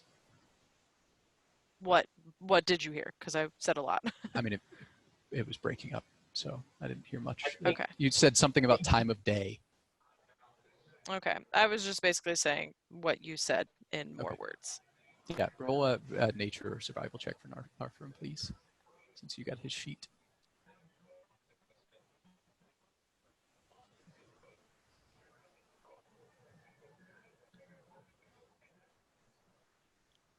You're muted. The thing you sent me doesn't have his survival on it. I sent you. I don't know like if it's 4 any better than his screenshots. nature is. I know, but it only went to sleight of hand. It didn't go to survival. I'll just use my roll. He has a... Okay. I want to do it. Okay. Roll a dice. I'll tell you what it is. I rolled a 14, just so you're aware.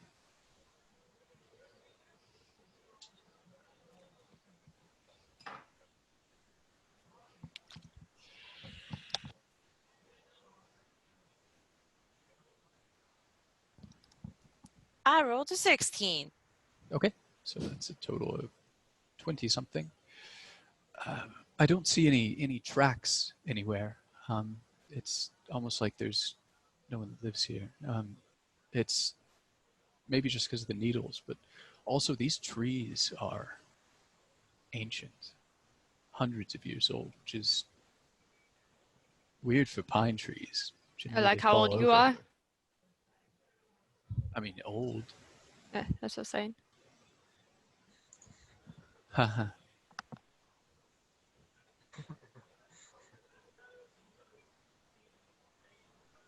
Any other insights you guys would like to make? I mean, can I detect good and evil? Let me see. It's divine sense, right? Yeah, for hallowed spell, celestial fiends, undead.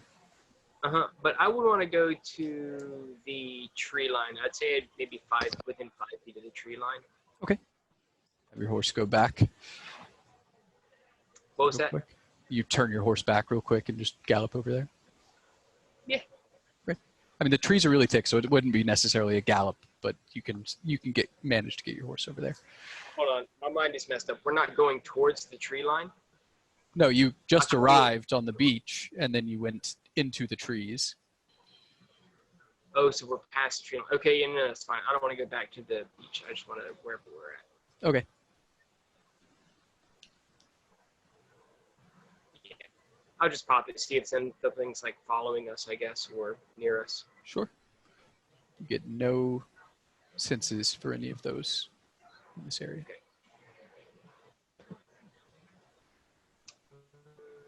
So I suppose we should just head roughly northeast, or if you'd prefer, we could go east and then north.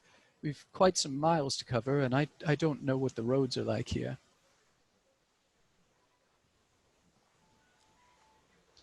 I mean, when is night? How much longer do we have traveling?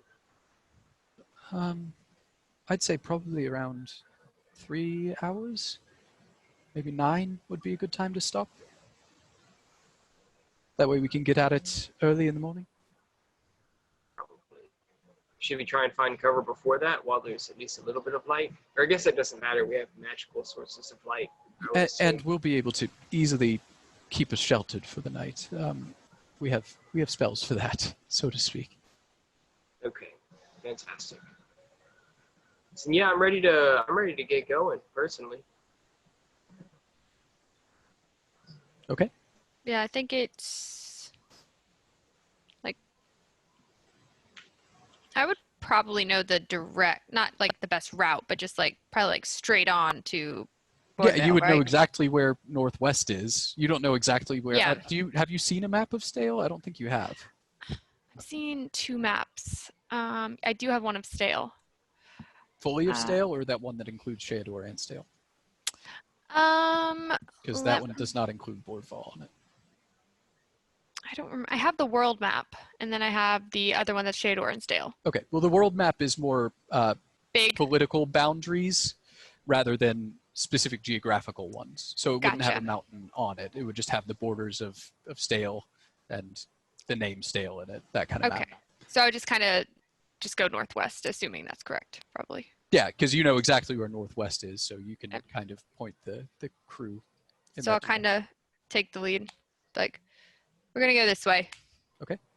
Let me go ahead and throw down a page real quick, and I can get your marching order from you. One sec. Mary, you're muted.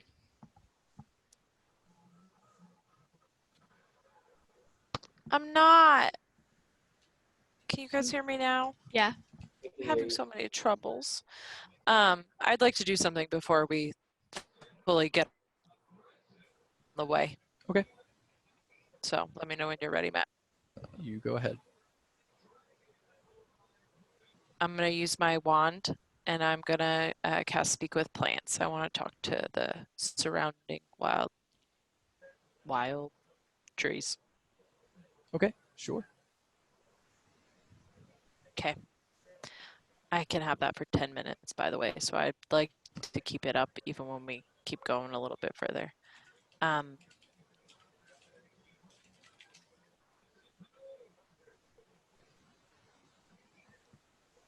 You're muted again, baby. Maybe you should turn off push to talk. So much trouble. Can you hear me now? Yes. Okay. I give you the ability, or I give them the ability to communicate with me, and they can follow my simple commands. I can ask them questions such as events that are in the area within the past day, gaining information about creatures that have passed, weather, and other circumstances. They might be able to perform tasks for me depending on if you think they could, but okay. Yeah. Okay. Yeah. Hello, trees. I am Kalora. I would like to ask you a few questions, if that's okay. Trees speak very slowly. Yes.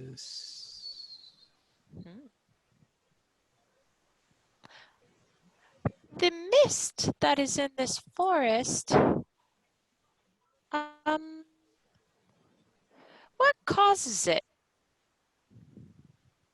This is the way it has been for eons.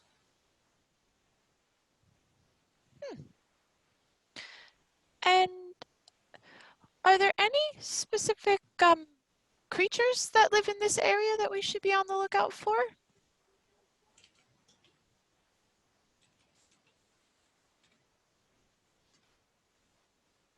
The wolves that bite and scratch and tear. Oh, do they scratch you? My brethren, and I.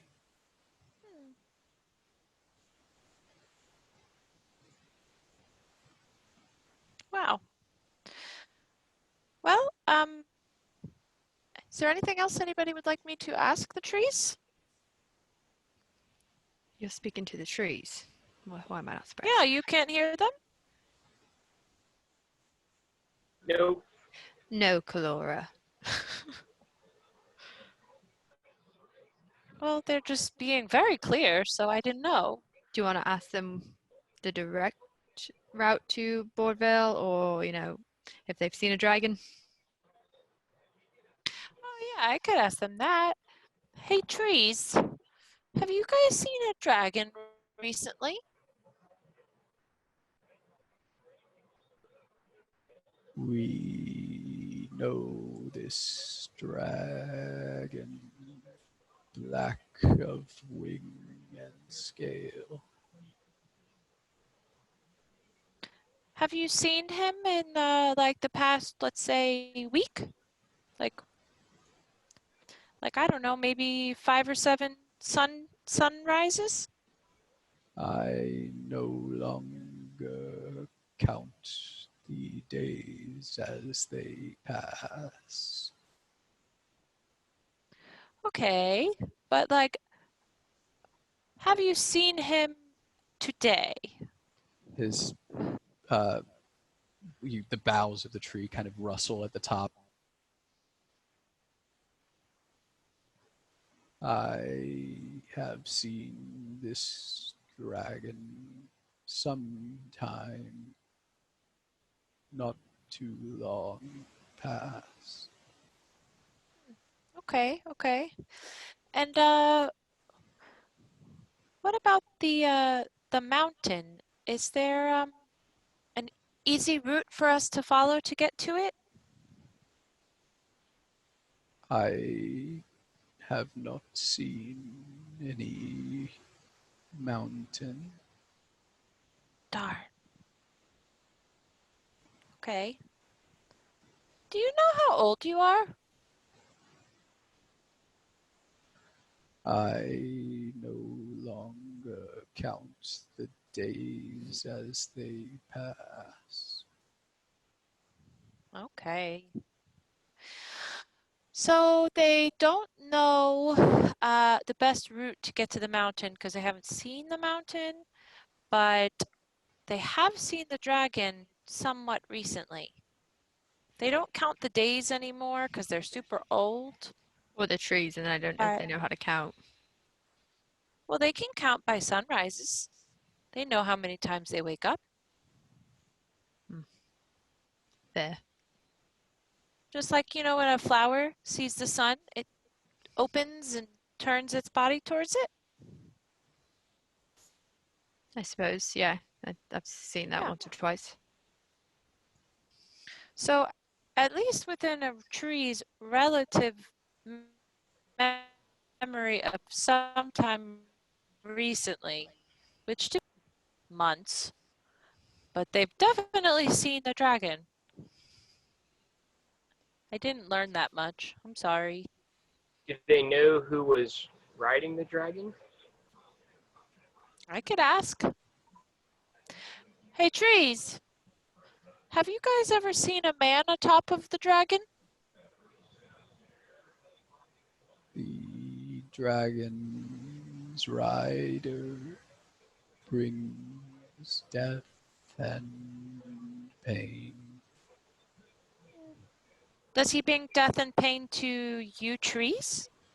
He has burned and chopped and torn.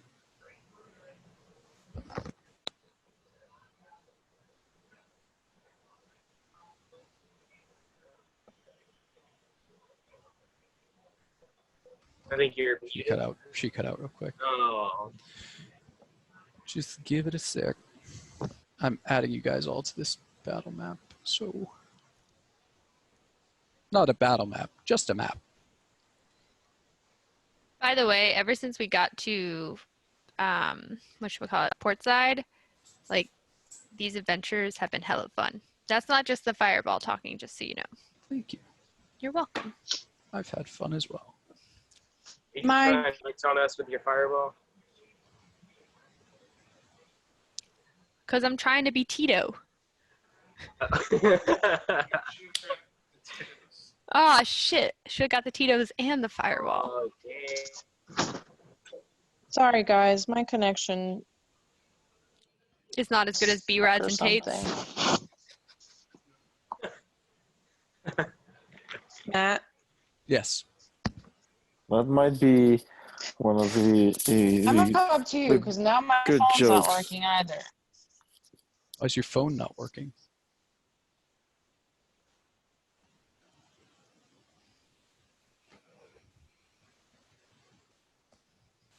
Are we supposed to see the giant wolf that's in the middle of us right now? That is Shadow. Oh, okay. That's Shadow, bro. I don't know why Shadow's name is Wolf. Wolf. What are these things? They said he chops and tears and burns, or has chopped and torn and Are burned. these trees or scary things? She's talking to trees.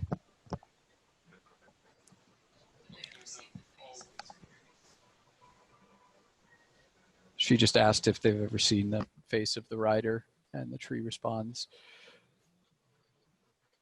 I have not seen his face. Hidden in shadow it is.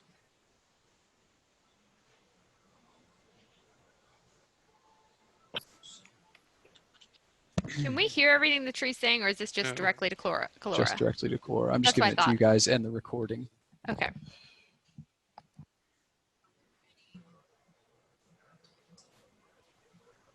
Is she repeating this to us, or is she?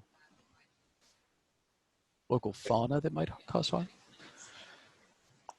There are some plants in the forest that are not as kind as I am.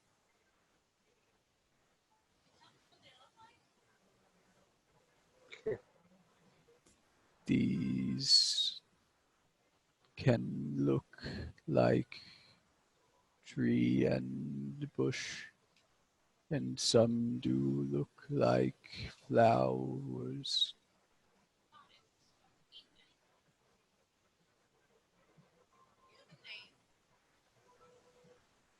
It would take me longer than a season to say it to you.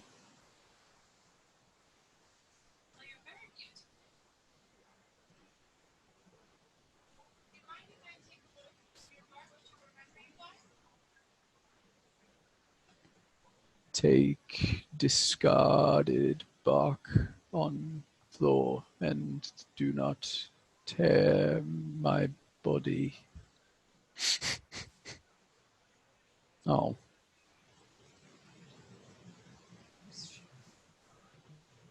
Yeah, I was about to wrap it up anyway. Any final thoughts or actions you'd like to take in the very beginning of this wonderful forest before we wrap for the night, guys?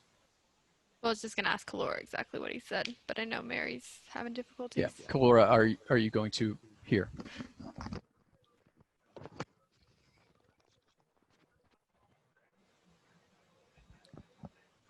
So what's the tree saying? Huh? What's the tree saying? Basically, it said that he's never seen the face of the rider. It's always covered in shadow. Shadow? Wait, he Mhm. doesn't. You don't Like- think maybe? The wolf? The face is in shadow? Did he eat it? Did she eat it? Okay, guys, that's not what he's talking about. I know he's a tree, but I, for some reason, have more faith in what he's saying than what you guys are saying. Well, he's Yeah, probably you should smarter. have He's more a faith. little, Trees are he's a really little smart older. And old. and old. He's seen a thing or two. I'm just saying logically, these two. Yeah. Okay. Never mind. Continue. It also said that there are many trees and bushes and flowers that actually might cause us harm in the forest. So we should definitely be careful. I'll be keeping an eye out. He couldn't describe to me what they looked like, but definitely don't like pick any flowers or eat any flowers, which is going to be not the eating, but the picking is going to be really hard for me. Yeah, But I think you're the only one that really does that. hey, Kalora, really. Who else does that? Narfarin. Cor liked flowers. Cor likes flowers. Anyway, just, maybe don't eat berries if you see them on the bush, maybe. I can make us all good berries if we need them. Okay. Well, anyway, I didn't learn very much, anything that was helpful, so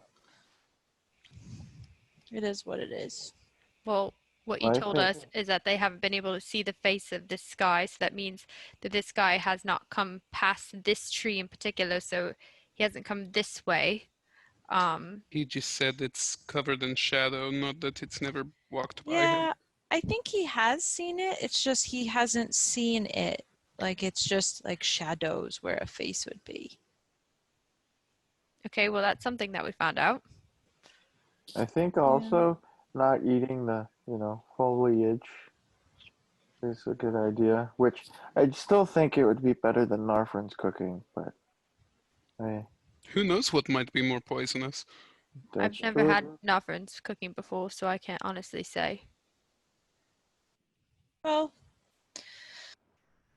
we should probably get a little bit further into the forest before we bed down for the night, but just be on the lookout because there's also wolves. Okay. The big wolves, I remember Should, Tate saying something. Yeah. should we make a marching order? Yes. I'm front. Tell Matt when he comes. Well, I guess he's right here, so I can tell him. But I'll be wherever Narfarin and probably between, like, closer to the front because Narfarin's probably going to be towards the front. So. Is Yeah. the right? Yeah, I'll front, be. assuming? Actually, I'll be the last person. You guys have access to move your horses, because I oh, need those to are move the horses. horses That's what as those well. are. Okay, I couldn't tell what Which those were. direction are we facing? You're heading to the right. Let's pretend that's my Which one's our horse? Well, I have to name them all, but I just don't know if you guys can move them. Can you move No, them? I can't I move. can't. Huh? No. Give me a sec. I can move mine. I'm gonna assume I'm on Thaddeus, but he's a Oh spectacle. shit! Hey, I a did lot it of us are again. timed out, so you might want to refresh the page. Mine was timed out. Am I muted? Could you guys send me all your horse names again as well sometime during this week? I don't I remember don't what Core remember. named his. I'll ask for. Okay. I don't think I named my horse. I think somebody else named my horse. Or mine's just horse. So who had a war horse? So Lex has a war horse now and Zafir does, Yeah. right? Yep. All right.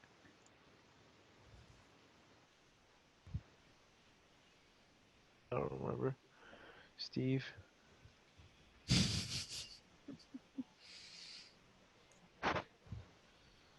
Especially if it's a girl. Okay. Lex and Zafir, each of you should be able to move a war horse now. Is that the big guy? No, it's a riding horse. It's the ones with the health bars. Yeah, I can move it, but the whole screen goes black when I'm moving it. Yeah, same. Oh, I need to give them vision. Sorry. It's okay. Are you taking the same war horse I am? This one? I'm the I one right also under don't me. know how I keep turning my character upside down. I don't know how that keeps happening. I do not either. B-Rat's just walking on Oh, his hands. that's been happening to me. I know why. If you're trying to zoom out and you're like, you have your like token selected, it'll rotate your person. So you have to just click somewhere on the map and then try doing that. Okay. And then you could also try to fix it That by doesn't like work for selecting me. your token. So who's got a riding horse? Okay, I was able to move mine. My I know war that. horse. Logan and I are sharing one. Okay. Logan and Tito. Okay. You should be This able is to move a actually riding really horse. cool. What? This is the first time I've double clicked on like Zaffer where it brought up a character sheet for me to Mhm. actually edit. Yeah, it'd be awesome for you guys to put all that in. I And think then, it so needs vision. what other? Yeah, I have to add vision to all of them except for the war horses. I just did those. So war horses, Tito and Logan. Claribald, you have a horse, so and is it technically a war horse? I think it would Thaddeus? be a war horse. Yeah. All right, I'll add Thaddeus. Room for brightness.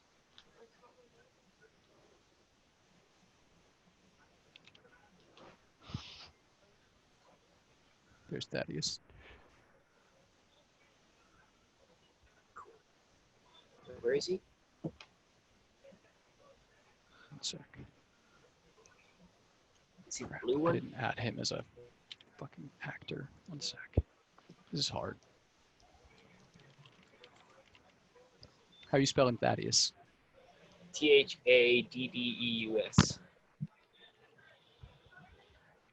Thaddeus.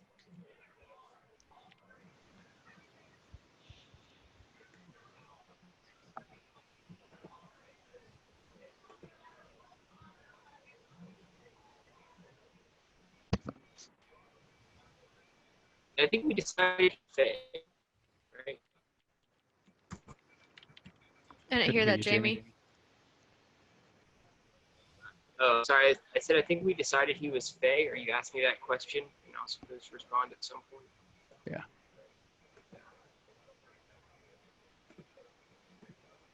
There he is. So riding horses again was Narfarin and Kalora.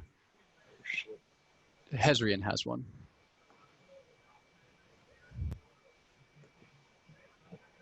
You know what? I'll just add all these later. And we'll get you on your horses after. Just give me your rough marching order and we'll figure the rest out later. Yeah, I'm just gonna move the horse off to the side. Yeah, I'm just lining them all up. I'll add them all as their own characters so it doesn't get confusing later. Might even try to find tokens for them.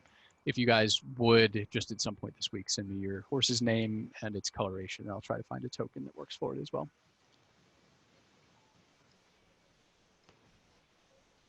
I would be in the back, so I'm gonna put my character near the back. Okay. For sure. Yeah, Narfarin's going to be up front with Lex. And Kalora, because she's riding with Narfarin. Yeah. I would be. I think I'd be up near the front or near the back, maybe, with my horse. I think Okay. I'd be near the back. You guys don't have to be in a straight line. If you want it to be like this, that's totally fine.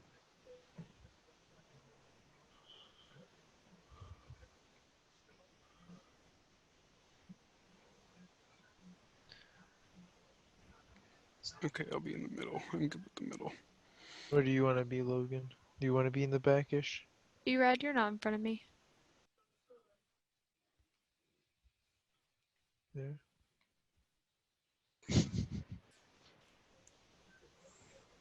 Try not to wander too far, Brad.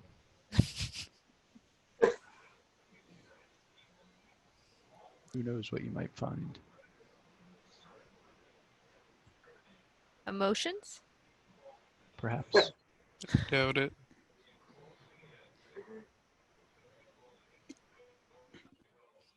I wish there was like a chemistry meter so you can see how much chemistry you have with Gisela and now how much you have with Tate. That's a homebrew spell if I've ever heard one. See, Gisela was his Detect first chemistry. Yes. Kalora would be the person though. Or Tito. That would be a good spell for Kalora. But I also feel like Tito would have it, especially with his like Oh yeah, performance it's stuff. definitely in the bard class. Yeah. He'd be like, all right, I got a chance with this girl. Yeah. Yeah. Logan, are you inside? Oh no, you're just hovering over the horse. No, we're like All right. we're on each other because we're sharing a horse. I don't know. Marching order. Are we good? Mm-hmm. Okay. In that case, as the gathered party begins to make their way deeper into the forest of Stale, the mist begins to rise as you get deeper in, coming up to almost your waists on the horses, so the horses' heads are sticking out. You're not completely unable to see through the mist if any of you kind of look down. It's a light mist, but it's solid and it's very consistent. There's no wind to disperse it, so it sits heavy in the atmosphere. After an hour or two of riding and the sun goes down, you begin to hear it. Howling. Coming from all different directions. Behind you, in front, to the left, to the right. Howling. Some very loud as if very near, and some quiet and far away. Those of you that care to remember, which would probably only be Lex at this point, will recognize that it's a full moon tonight. And the wolves seem to be enjoying it. To the left and the right, occasionally, as you're continuing on your path, you'll hear what sounds like stepping through the, or gentle padding rather, through the crushed foliage at the base of the trees. And you look left or right to spot anything that might be lurking. You see nothing. It is in this uncertain atmosphere that we leave the Rising Hand for the evening. And we will pick up with them at 9 o'clock next Saturday.